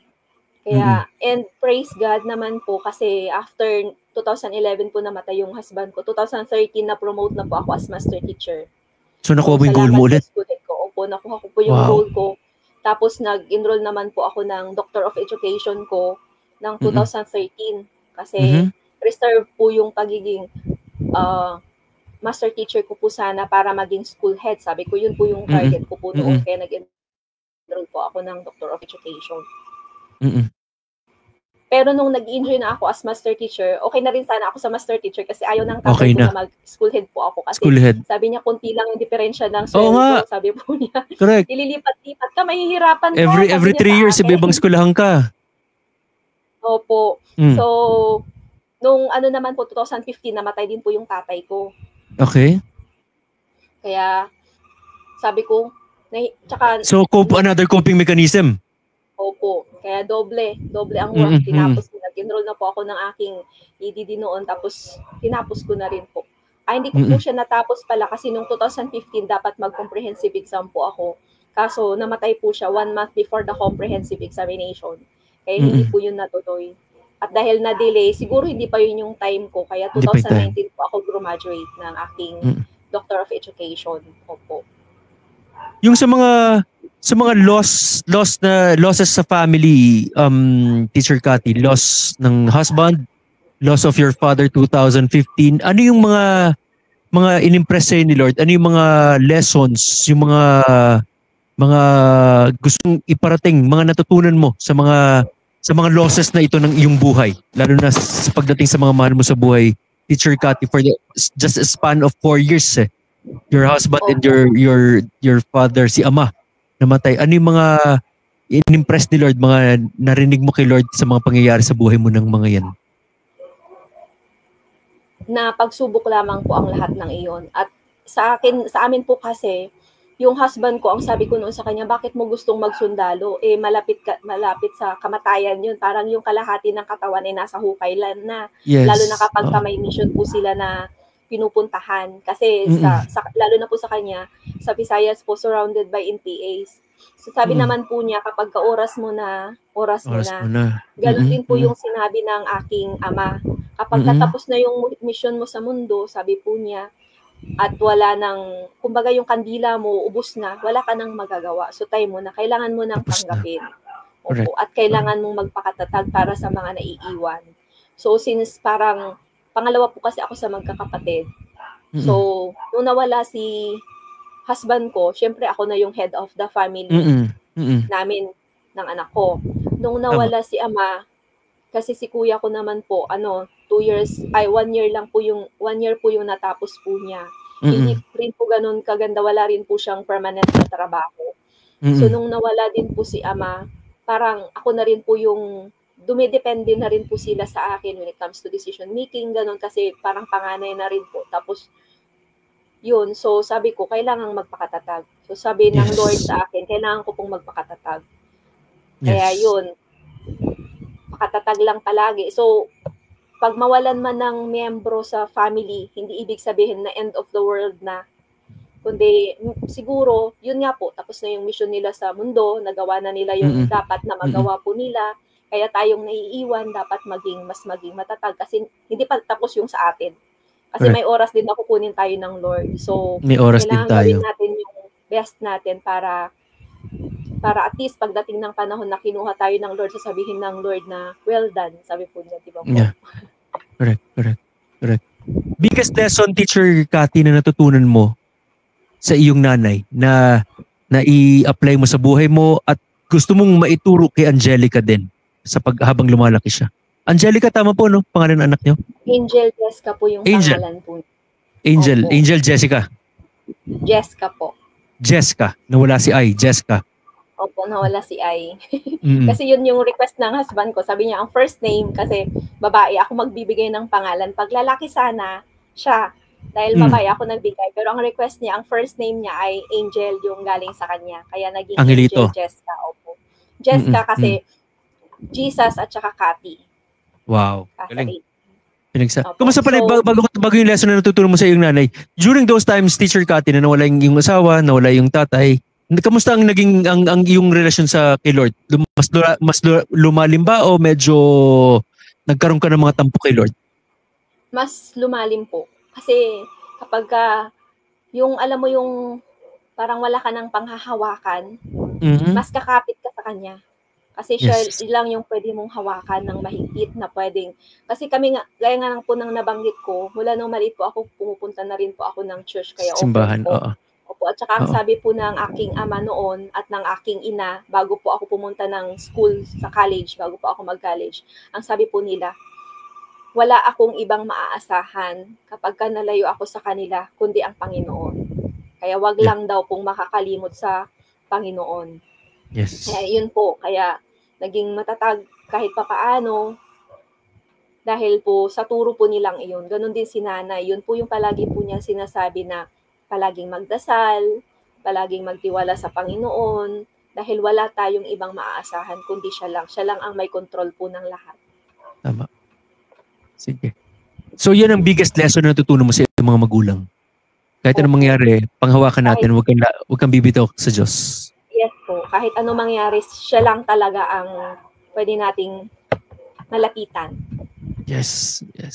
Out of all of this seasons na pinagdaanan mo sa iyong buhay, Teacher Cathy, season ng iyong kabataan sa Anda, season of lacking yan season of pain, habang nasa Anda, growing up, may pain ka, literal, yung natusok ka ng alambre, di ba, nainabol ka na yung nanay, may season of hardship, difficulties nung college, working student, di ba, iba-ibang season na pinagdaanan mo. Season of mourning, season of sorrow nung pagkawala ng iyong asawa. Season of joy nung dumating yung iyong anak. Season of joy nung nag-graduate ka as magna cum laude pa. Nakapag-work ka and now 21 years ka na as a public school teacher and now isa ka ng school head sa Anda.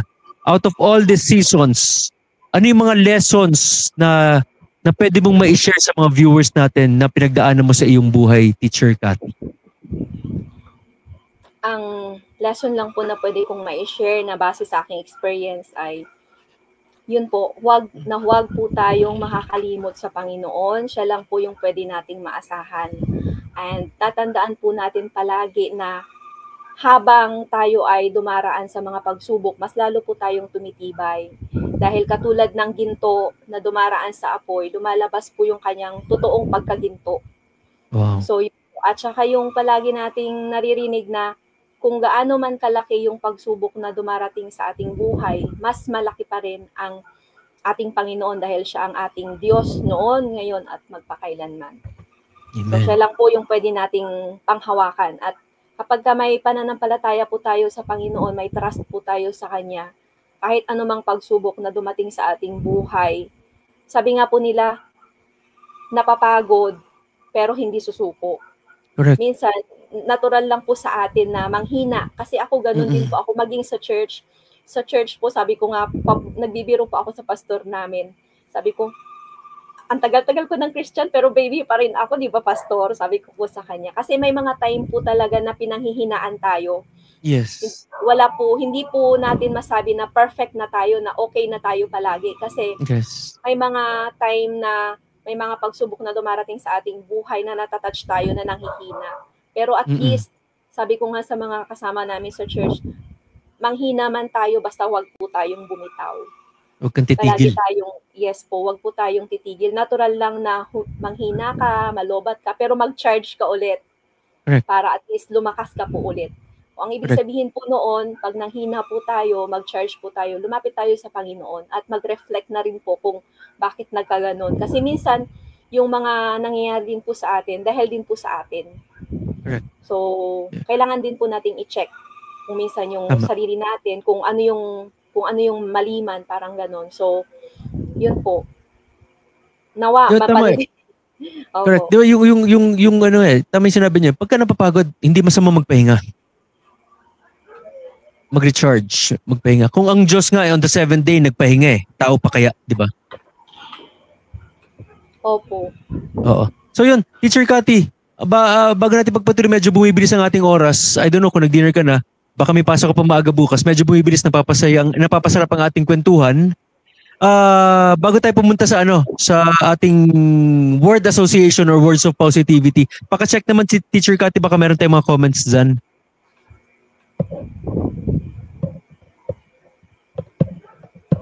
Ito po si The Little Big Tree ni na Brother Eric. Sabi niya, inspiring life journey. Tapos sabi po ni Mary Grace, thank you for inspiring us, Mar. Sabi po niya. Yes. Correct. Thank you, Brother Eric. Sister Grace, thank you so much sa mga viewers. Talagang very inspiring ang kwento ni Teacher Cathy. Teacher Cathy, kung ngayon kung tatanungin kita ngayon, ano pa ang iyong goal, pangarap mo, Teacher Cathy? Kasi halos lahat ng goal mo, unti-unti mo nang natupad talaga lahat ng mga focus mo, yung mga directions mo yung mga gusto mo mangyari natupad This time, at this moment, Teacher Cathy, ano pang goal ng isang Catherine Luna? Sa ngayon naman po, nais ko po, ang target ko po ngayon ay, aside from sa work, syempre, kailangan, sabi ko nga, hindi lang, first love ko rin po sa work, ang education. DepEd Secretary ba? DepEd Secretary? Ay, hindi po. First love ko. Okay na po ako sa letter P. Binibiro nga nila ako. Sabi nila, P2 ka na. Sabi nila, pwede ka na ulit sa sabi nila sa akin. Hindi po, sa P na lang po ako. Okay. So, kumbaga nandoon na po yung contentment sa man po ang meron binagkaloob ng Panginoon sa akin. Masaya na po ako doon kasi yun nga, naabot ko na po yung pangarap ko sa buhay, kahit papaano nakatapos, kahit papaano may work. Sa ngayon po, nais ko pong mag-focus sa church. Wow. Pero nais ko, balance kasi sa amin sa education, kailangan pa rin po na, sa akin kasi gustong-gusto ko ng mga bata. Malapit po talaga sila sa puso ko since bata po ako. So, kaya pala parang ang lapit-lapit ko sa inyo, Teacher Cathy, kasi bata pa po ko Opo. So yun ang pangarap nyo. Goal nyo ngayon, mas makapag-church pa sa church, makapaglingkod pa sa church. Opo. Kasi medyo, nung nadisgrasya po kasi si nanay, nung mag 75 years old po siya, 3 years na po, parang medyo naglaylo din po ako kasi yung responsibilidad ng pag-aalaga po sa kanya. Opo. Pero ngayon na naka-adjust na siya, unti-unting bumabalik. Kasi noon po, parang give up ko po maging sa finance head po kasi ako. Tapos nagtuturo na rin po ako noon. Nagpa-pulpit minister na rin po ako noon. Kaso natigil po iyon dahil doon nga po sa responsibilidad. At saka yun nga po yung sinabi ko na may times na nanghihina tayo dahil sa mga pagsubok. Pero sabi ko nga, kahit manghina ako, hindi ako bibitaw. Correct. Kasi siya lang talaga yung pwedeng maasahan. So, since ngayon na si nanay ko fully, naka-adjust na po siya. Although, hindi na po talaga siya makakapaglakad, hindi na siya makakatayo, naka-adjust na po siya. So, nais ko pong bumawi sa Lord. na yung time Yes. na hindi ko po nagawa para sa kanya dati ay dapat mas mahabang oras, ganun. So, yun po ang nais ko sa ngayon, mas makafocus, mas makapag-serve po sa kanya sa ganoong paraan. Kasi in many ways, pwede naman po tayo mag-serve. Nagsiserve din naman po ako sa kanya being a teacher. Yes. Serving Ano yun eh, kung nasaan kang field mo, that's your mission place. Yes, so kung being the school head, that's your ministry right now. Yes po. Diba? By excelling and doing, kumbaga, kung nakikita ng yung mga kasama sa work, mga students, yung si Jesus Christ, si God sa buhay mo, talagang na-fulfill mo yung mission mo. Yes po, sir. And by serving your mom na medyo si ina na ngayon nakaka-adjust na pero talagang pinagsisilbihan mo, that's your mission. So lahat kung nasaan tayo, hindi natin kailangan pumunta ng ibang bansa. Kasi pag sinabing mission, di ba, ang inisip natin, missionary sa ibang bansa, pinapadala. Hindi. Kung nasaan ka nilagay ng Diyos, yan ang iyong mission field. Yes po, sir. Oo. Sige. So yun, Teacher Cathy, medyo bumibilis ang ating oras. Let's say, di ba may sarili kang office sa school ngayon? Yes po, sir. Kung iisipin mo, i-visualize mo, Teacher Cathy, yung itsura ng iyong opisina ngayon, bigyan mo nga ako ng top 3 na naiisip mo right on top of your mind right now, Teacher Cathy, na tatlong bagay na pumapasok sa isipan mo kaagad ngayon na makikita mo sa loob ng iyong opisina. Bigyan niyo po ako ng tatlong bagay na nakikita mo ngayon sa iyong opisina. Nakikita ko po ngayon sa aking opisina, bagay po, sir. Yes, bigyan niyo po ako ng tatlo. Nandoon po ang aking daily bread, yung guide, binabasa po yun. Daily bread, okay. Yes po. Kasi, second, yun po talaga. Mamaya niyo explain yan. So, daily bread. Kalawa po yung upuan. Chair, okay. Mesa, sige. Yan ang gagamitin natin, Teacher Cathy. At least sa'yo galing huwag mo ko sisisihin sa'yo nang galing to, Teacher Cathy. So, yung word of positivity or word association natin, Teacher Cathy, yung mga binigay mong tatlong bagay na yan, i-connect natin sa iyong buhay. So sabi mo sa akin, sabi mo sa mga viewers, anong relevant significance ng mga bagay nito sa buhay mo? And kung po pwede, gawin mo siyang message using this bagay, itong mga bagay nito, itong mga things na binanggit mo, paano mo siya gagawing message using this word para sa mga viewers? Okay ba, teacher? Kayong lagi nagbibigay ng assignment, this time ako naman magbibigay ng assignment sa'yo, Teacher Cathy. Ang hirap naman ang assignment mo, sir. On the spot, ba't pinapaganyan nyo kami, recitation? Di ba? Bumalik. Teacher Cathy, tanong ko lang, sino bang mas matalino? Ang mga estudyante o ang teacher? Estudyante. Ang galing bakit? na sumagot. Hindi po. Sila mag-isip. Tama naman, pero alam niyo kung bakit estudyante mas matalino? Bakit po? Ba't kayong mga teacher tanong ng tanong?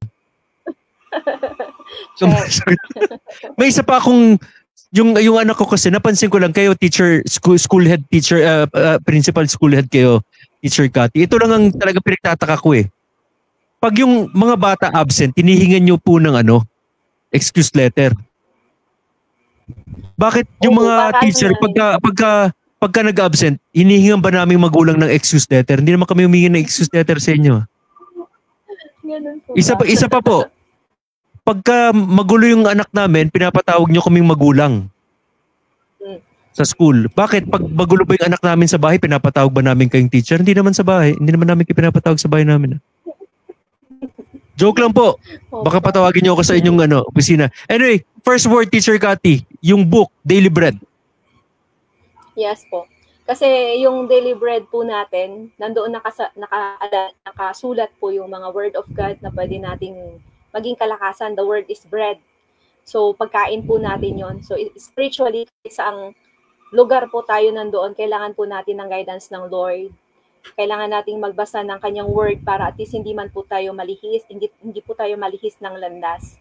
So, as a teacher po ako. As a teacher, kailangan po natin ng guide lagi nagmumula sa ating Panginoon kasi yung isip ng tao, sabihin na natin pinakamataas po siyang posisyon, meron pa rin pong may pinakamataas sa kanya. Yes. And then dyan po si Lord. At the same time, sabi nga po, kailangan din po natin ng pagka-spiritual araw-araw para po tayo ay lumakas. So, Correct. sa school, marami rin pong pagsubok na pinagdadaanan kahit na school head, lalo na kapag ka school head dahil sa'yo po lahat. Kumbaga, ang isang teacher, nasa classroom po siya, problema niya yung classroom. Ang school head, ang hawak po niya, hindi lang po school, na rin po sa community. So at least kung nandoon yung guidance ng Lord, mayroon po siyang strength, mayroon siyang pagkain, actually lumalakas po siya. At mas matibay yung kalakasan ng isang tao na nakaroot sa Word of God. Yun po. Correct. So, yun ang una. Pangalawa po, yung mesa. Mesa. Yung, ano ba yun nabanggit ko kanina? Upuan tsaka mesa. Upuan at saka mesa. So, yung upuan po, syempre, sa akin sa office, kailangan ko po yung upuan para kasi doon pasok yung mga kliyente namin. Kliyente po ang tawag namin sa mga magulang na pumupunta sa office, sa mga bata na pumupunta sa office para mayroon po kaming mapagpaupuan po sa kanila in case na kailangan po nila ng kung may kailangan po sila, halimbawa mga ganun po. So kailangan po 'yun para maging komportable po sila. Yun po. At yung isa naman po, yung mesa na bakit ba mesa yung kailangan natin. So doon po nagsusulat ng kung ano-ano, doon natin nakikipag-deal sa mga magulang kapag may kailangan po sila sa atin para maging komportable po sila. Yun. Pasado. Ayos, pasado. Sige. Teacher Cathy, ngayon, anong gusto mong iwang message para sa iyong ina na kasama mo pa siya hanggang ngayon? Despite of what happened na nangyari sa kanya, andyan siya, kasama mo, inaalagaan mo. Anong gusto mong message, iwang message sa iyong ina? Sa aking nanay po na aking kasama, sabi ko, baby nanay po ang tawag namin sa kanila. Baby nanay. Kasi siya na yung baby namin. So, kay nanay, syempre alam niya na po iyon na mahal po namin siya. Siya yung pinaka-espesyal na regalo ng Panginoon sa amin. Dahil kung hindi po dahil sa kanya at ang aking ama po yung tawag namin sa tatay ko, hindi po namin mararating yung meron kami ngayon. So utang po namin sa kanila yung kumbaga kung paano nila kami pinalaki, kung ano yung preparation na ginawa po nila. Yun na po yun. Kami yung resulta nung preparation na ginawa nila. At kung wala po sila na nag-guide sa amin nung maliliit kami, siguro hindi po namin maaabot yung pangarap namin sa buhay. Kaya salamat sa buhay ng aking nanay. Salamat dahil siya yung nanay na binigay sa akin ng Panginoon. Dahil si nanay kahit na ganun kahit yung buhay, nagawa po niya kaming palakihin ng maayos, naturuan ng tamang aral, at hanggang ngayon, ginaguide pa rin po niya kami. Sabi ko, hindi pa tapos yung mission niya. Kasi may mga apo pa po siya. Kasi siya yung, magaling kasi si nanay pagdating sa disiplina. Parang nakahawakan niya po talaga. Iba talaga yung disiplina ng isang ina. Oo. So, saka mabilis tumakbo si nanay. Opo. Hindi niya kami nahabol. Naawa na siya sa akin nung sumabit po yung hindi na niya ako pinagalitan. Opo. So, yung kapatid ko sa bilis tumakbo. Sige. So, pag-pray natin si nanay, si ina. Kung makakaharap mo ngayon, right this very moment, si ama, ano pong gusto niyong sabihin sa kanya? Nasa tingin mo hindi mo pa nasabi kay ama?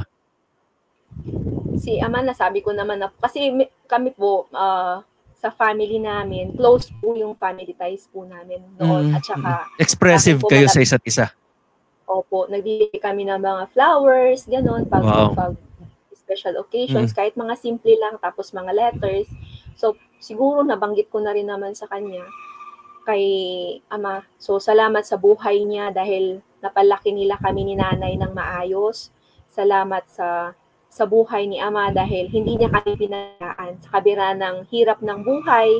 Kahit papaano na itawid niya po kami, nagyan ng maayos na pamumuhay, hindi po yung ginawa naman po niya yung best niya. Siyempre, iba naman po yung noong kabataan po nila kasi kumbaga, kung ngayon mas magaan na yung buhay, noon mas and kung kaharap ko ngayon si Ama, nais kong magpasalamat sa kanya dahil maaaring hindi namin kay Ama at kay Nanay, syempre po, hindi namin narating yung meron kami ngayon kung wala po.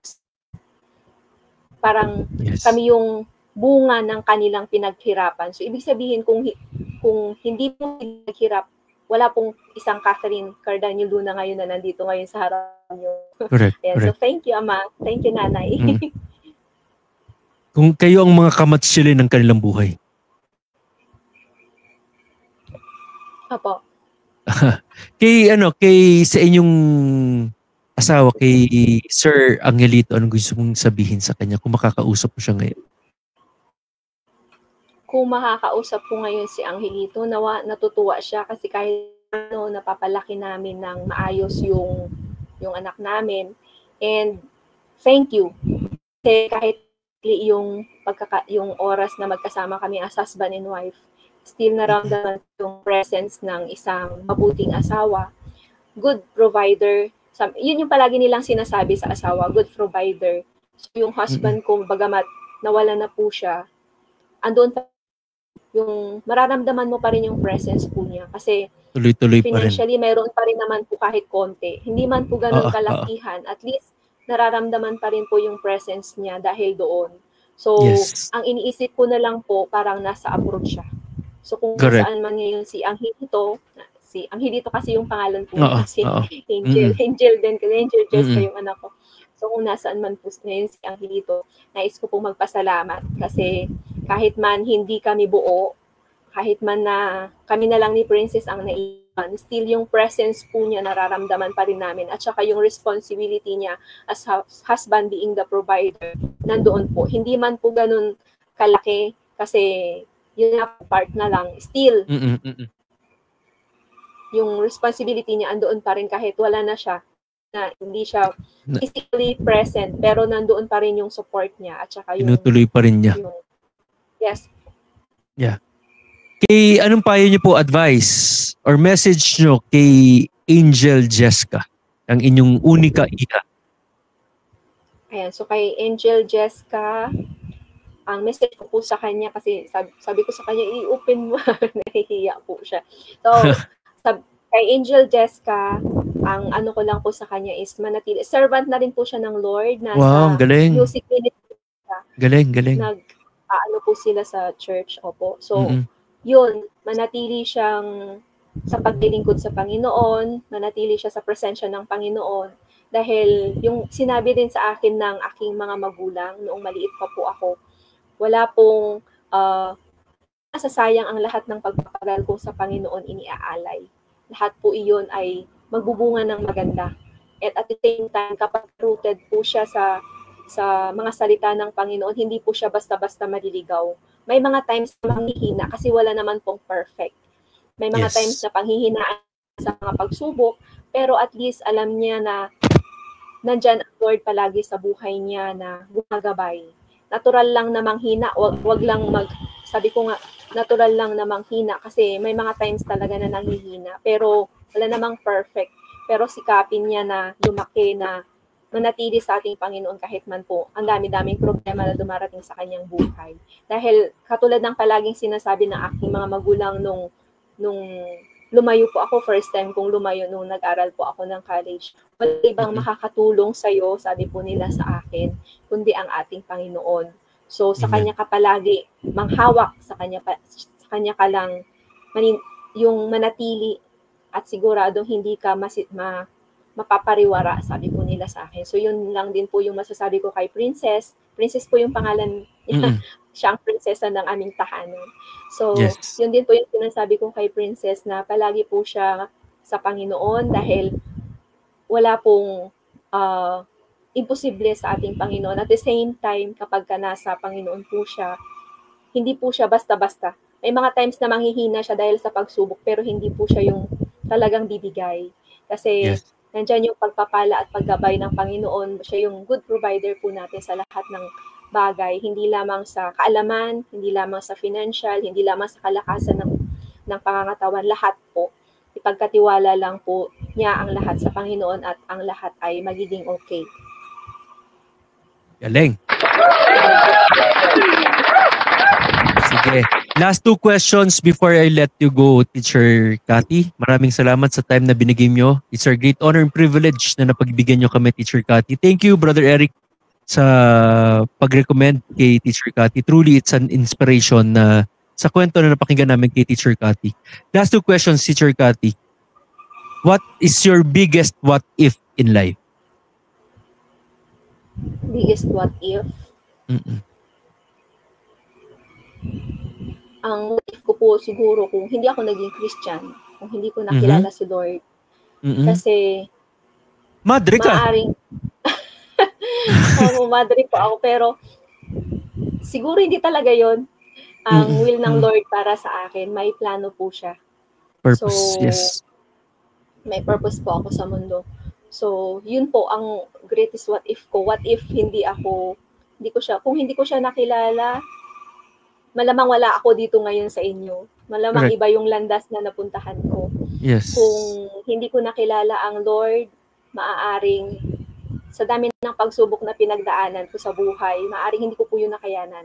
Kaya nagpapasalamat po ako dahil binigyan niya ako ng mga magulang na hindi man po sila masasabi natin hindi sila Christian, hindi sila talaga rooted sa church, pero at least meron silang takot sa Panginoon, kilala nila siya. Yes. Hindi man po sila yung anak, magbasa ka ng Bible mo, anak, ganito, ganyan, pero at least tinuro nila sa amin, sila yung unang nagsabi na, anak, kapag ka pumunta ka sa San Carlos, sabi po ng tatay ko noon at nanay ko, wag kang makakalimot sa Panginoon dahil kapag ka nagka-problema ka, siya lang ang pwede mong malapitan. Wala nang iba. Sabi po nila sa amin. So, yun po. Last question, Teacher Cathy. What are you most grateful for right now? Pinagpapasalamat ko po sa Panginoon yung buhay na meron ako. Sa kabila ng mga pagsubok sa buhay, nandyan po siya palagi. And ang pinagpapasalamat ko sa Lord, may anak po ako, may Angel Jessica ako sa buhay. Kasi sabi ko nga, kung nung nawala yung asawa ko, kung wala siguro akong anak, wala na akong rason para mabuhay. Yeah. So, at least, ang sabi ko kasi sa akin ng tatay ko noon, di ba po sabi ko noon, nung nadisgrasya po si Angelito at wala na siya, Angelito po, ang pangalan ng husband ko. Sabi ko, pwede na rin akong mamatay kasi wala na si Angelito. Kasi wala nang meaning. Parang wala nang meaning. Opo. Parang first boyfriend, and only boyfriend ko po siya. Parang wala nang rason, parang ganun. Pero nung pag-uwi ko po sa bahay, parang ang hina-hina ko nung nandun pa po ako sa Negros, nung sinundo ko po siya, nung pumunta po ako doon, kasi pumunta po ako doon. Pero nung pag-uwi ko, ang sabi po sa akin ng ama ko, ni ama, ang sabi po niya, anak, sabi niya sa akin, huwag mong tingnan yung pagsubok, tingnan yung anak mo. Wala na yung ibang aasahan yan, ikaw na lang, kaya kailangan mo maging matatag. Correct. So, yun po. So, salamat sa Panginoon dahil mayroon akong princess, may dahilan ako para bumangon, may dahilan ako para gumising sa umaga at maging malakas dahil kailangan niya ako. So, parang may rason pa ako sa mundo. Parang ganun. So, kailangan hindi pa tapos yung mission ko.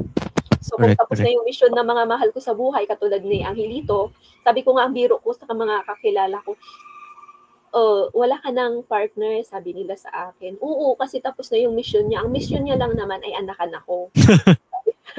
Sabi ko, tapos na yung mission niya, may iwanan ka ng anak. Iwanan ako ng anak. So, pwede, di ba? Mission, purpose. Yun yung purpose ni Lord. Magkaroon kayo ng anak. That's uwi na. Kasi nung 3 years kaming kasal, 2 years kaming kasal mahigit bago ako nagbuntis. Yung lumabas na si Princess, sabi sa akin, okay na. Sabi niya, hindi mo na ako mamimiss kasi kamukha niya yung anak niya. Ayun na. Magpaparamdam. So, oo nga. Everyday mo rin palang nakikita si Angelito. Opo, true Princess. Galing. Kaya blessed. Galing. Thank you. Maraming salamat, Teacher Cathy. Before tayo mag-end, Teacher Cathy, pwede ba akong humingi ng request? Can you lead us sa prayer sa mga viewers natin na nakapakinig ng iyong story class dismissed, yung mga nakapakinig ng mga seasons ng buhay mo, how you came to know Jesus Christ, paano nagamit ang paniniwala, ang pag-follow mo kay Jesus Christ through your seasons of sorrow, mourning, trials, na sa mga viewers natin na dumadaan sa mga pagsubok kagaya ng pinagdaanan mo, na hindi pa nakakakilala sa Diyos, baka pwede mo silang ipag-pray, pagdasal natin sa mga viewers natin na lalo na yung mga hindi pa nakakakilala kay Lord, baka this is the only moment, perfect time, that they may truly come to know Jesus Christ through your life story, Teacher Cathy. Yes po, sir. Okay po. So, bago po ako mag-pray, nais ko rin pong magpasalamat sa buhay ni na Rick, ang aking utol, at saka ni Grace. Samantalahin ko na po ito para... Sige po. Opo. So, salamat sa buhay nila dahil nandyan sila palagi. Si Eric kasi parang kapatid ko na po yan, kaya utol po yung tawagan po namin noon pa, nung college pa po ako. So, salamat sa buhay nila at masaya din po ako sa buhay na mayroon sila dahil kahit ang tagal na ng panahon nung college pa po kami magkaibigan, still andyan pa po siya. Sabi nga nila, talagang napapatunayan mo yung totoong kaibigan mo pagdating na ng panahon, lalo na yung mga ganito na napakatagal na po, tapos nandyan pa rin po sila ni Marie Grace. So, thank you, Marie Grace. Thank you, Pari Eric. And, yun po. So, sino pa po ba marami? Para ako nabi-mental block. Mahirap pala yung live. Ano po? No. O nga, alam mo na, Teacher Cathy, mga nararamdaman ng mga estudyante mo, ha? Pag bigla mong tinanong na may mental block yung mga estudyante. Oo po, true. Bawi-bawian lang to.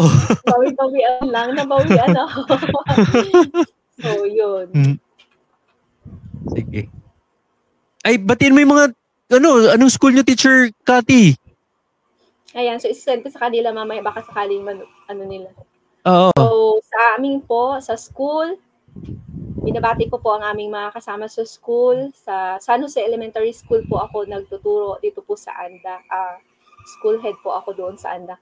So, shout out po sa aking mga kasama sa school na 15 po na teachers. Tapos, si ate, ang aming admin aide. Yes po. Si Kuya Eddie po at saka ang aming si Ate Joanna, ang aking kasama sa office. Okay. No, na-shout out kayo ng inyong school head. Shout out. Sige. Oh, yan, na mental block na ako. Pag-pray natin Teacher Cathy. Please lead us in prayer. Okay po. So, tayo po ay manalangin. Yes, Father God, pinupuri ka po namin at pinapasalamatan, Lord. Napakadakila mo, Panginoon. Wala kang katulad noon, ngayon, at magpakailanman, Father God. Lord, salamat po sa pagkakataon na naging guest po ako ni na Sir Paulo. Salamat po sa pagkakataon na nandito po ngayon para ma-share yung buhay na pinagdaanan. Nawa, Panginoon, ay maging inspirasyon po kahit papaano ng iba na dumaraan sa mga pagsubok, na yun nga, sabi po, kapag sa iyong mga salita, hindi po basta-basta masisira, hindi po basta-basta babagsak dahil ikaw ang aming kalakasan, Father God. Lord, dalangin ko nga po, Panginoon, na nawa ay mas maging mapalawak po, Panginoon, ang ginagawa pong ito ni na Sir Paulo. Magkaroon pa po nawa ng marami pa po, Panginoon, na mga guest kung saan mai-inspire ang mga manunood, Father God, sa ganoon ay kahit man po anong pagsubok na dumarating sa kanilang buhay, kung ikaw ang kanilang Diyos, kung ikaw ang kanilang pinanghahawakan, hindi po sila basta-basta masisira. Manghihina man sila, pero hindi po sila tuluyang susuko sapagkat alam nila na ang Diyos nila ay buhay, alam nila na nandiyan ka para tulungan sila, nandiyan ka para i-bless po sila. At kung dumaraan man po sila sa apoy ng pagsubok, sabi nga po, ang ginto mas nakikita kapag ito ay dumarating sa apoy o dumaraan sa apoy.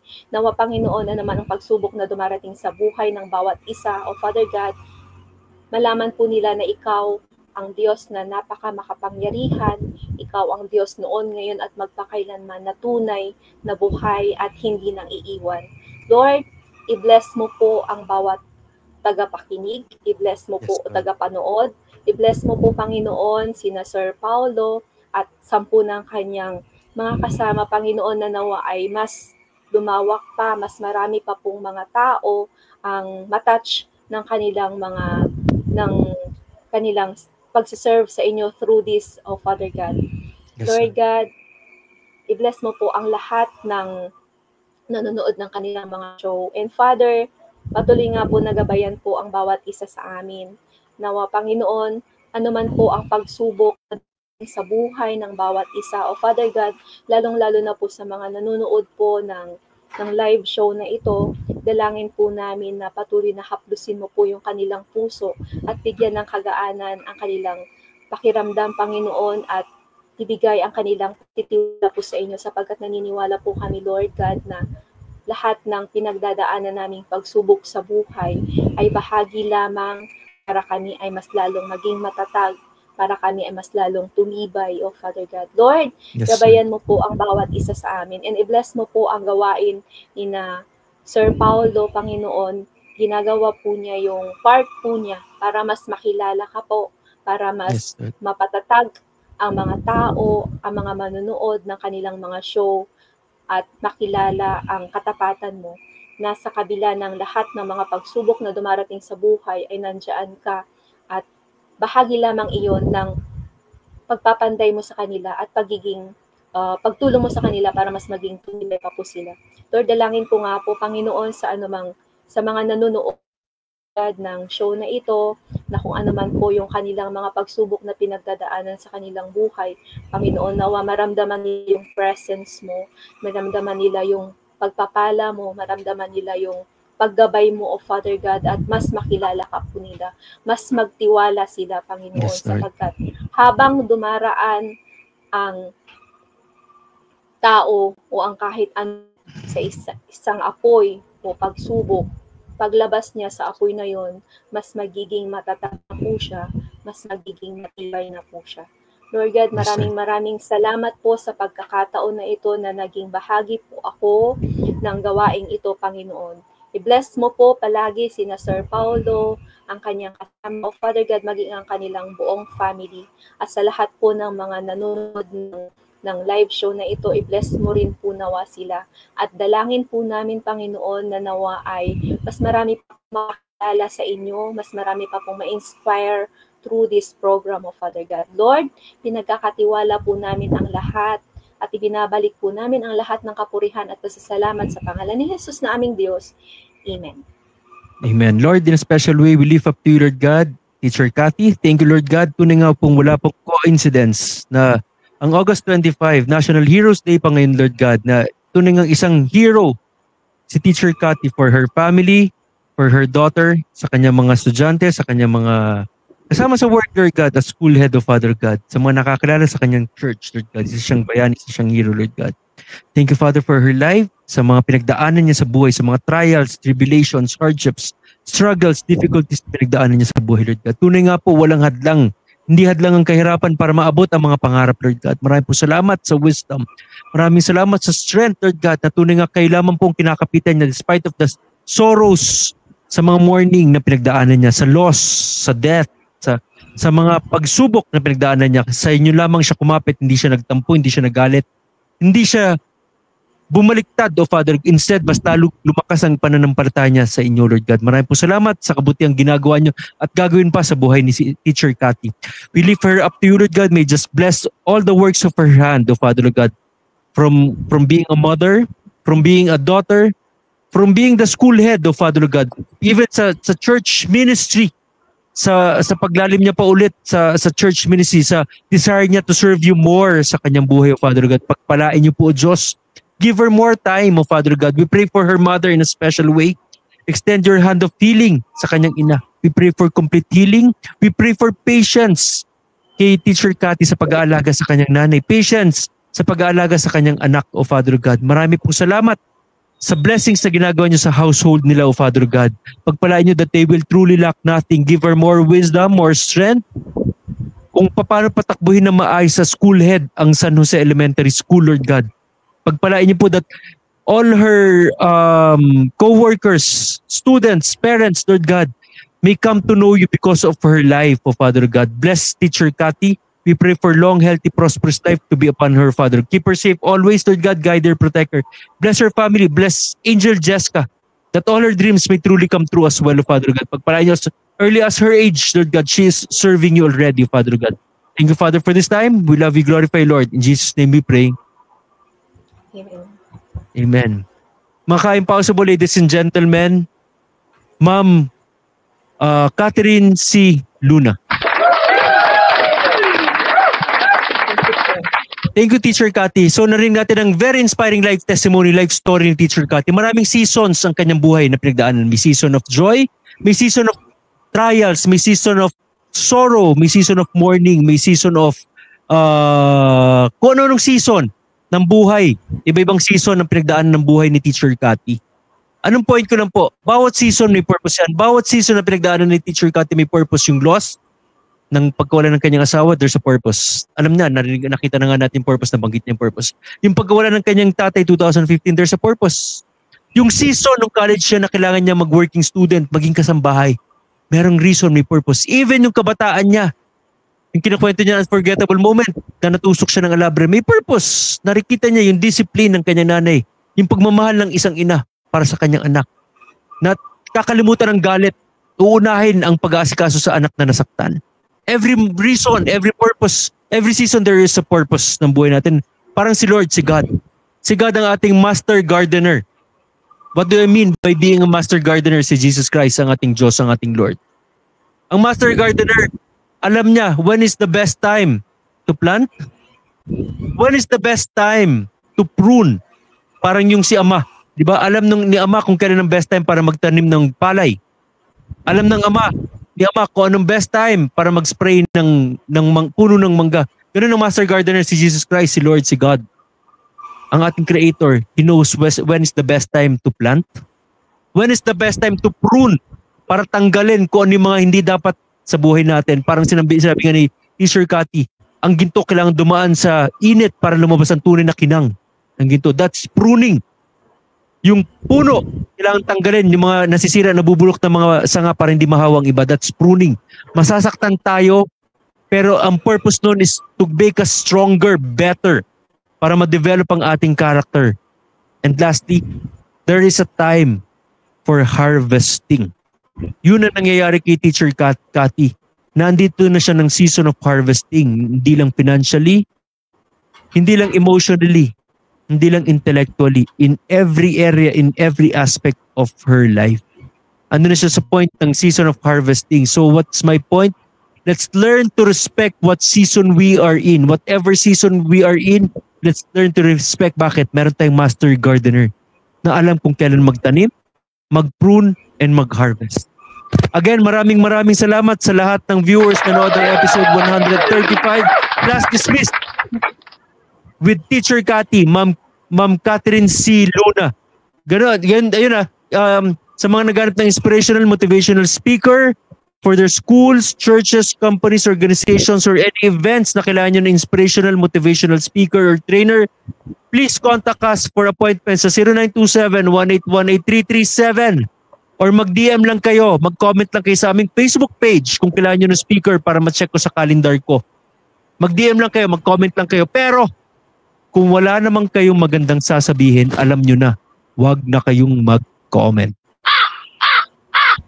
Again, I'm Paolo Villano. You've been a great audience. Thank you, and to God be all the glory.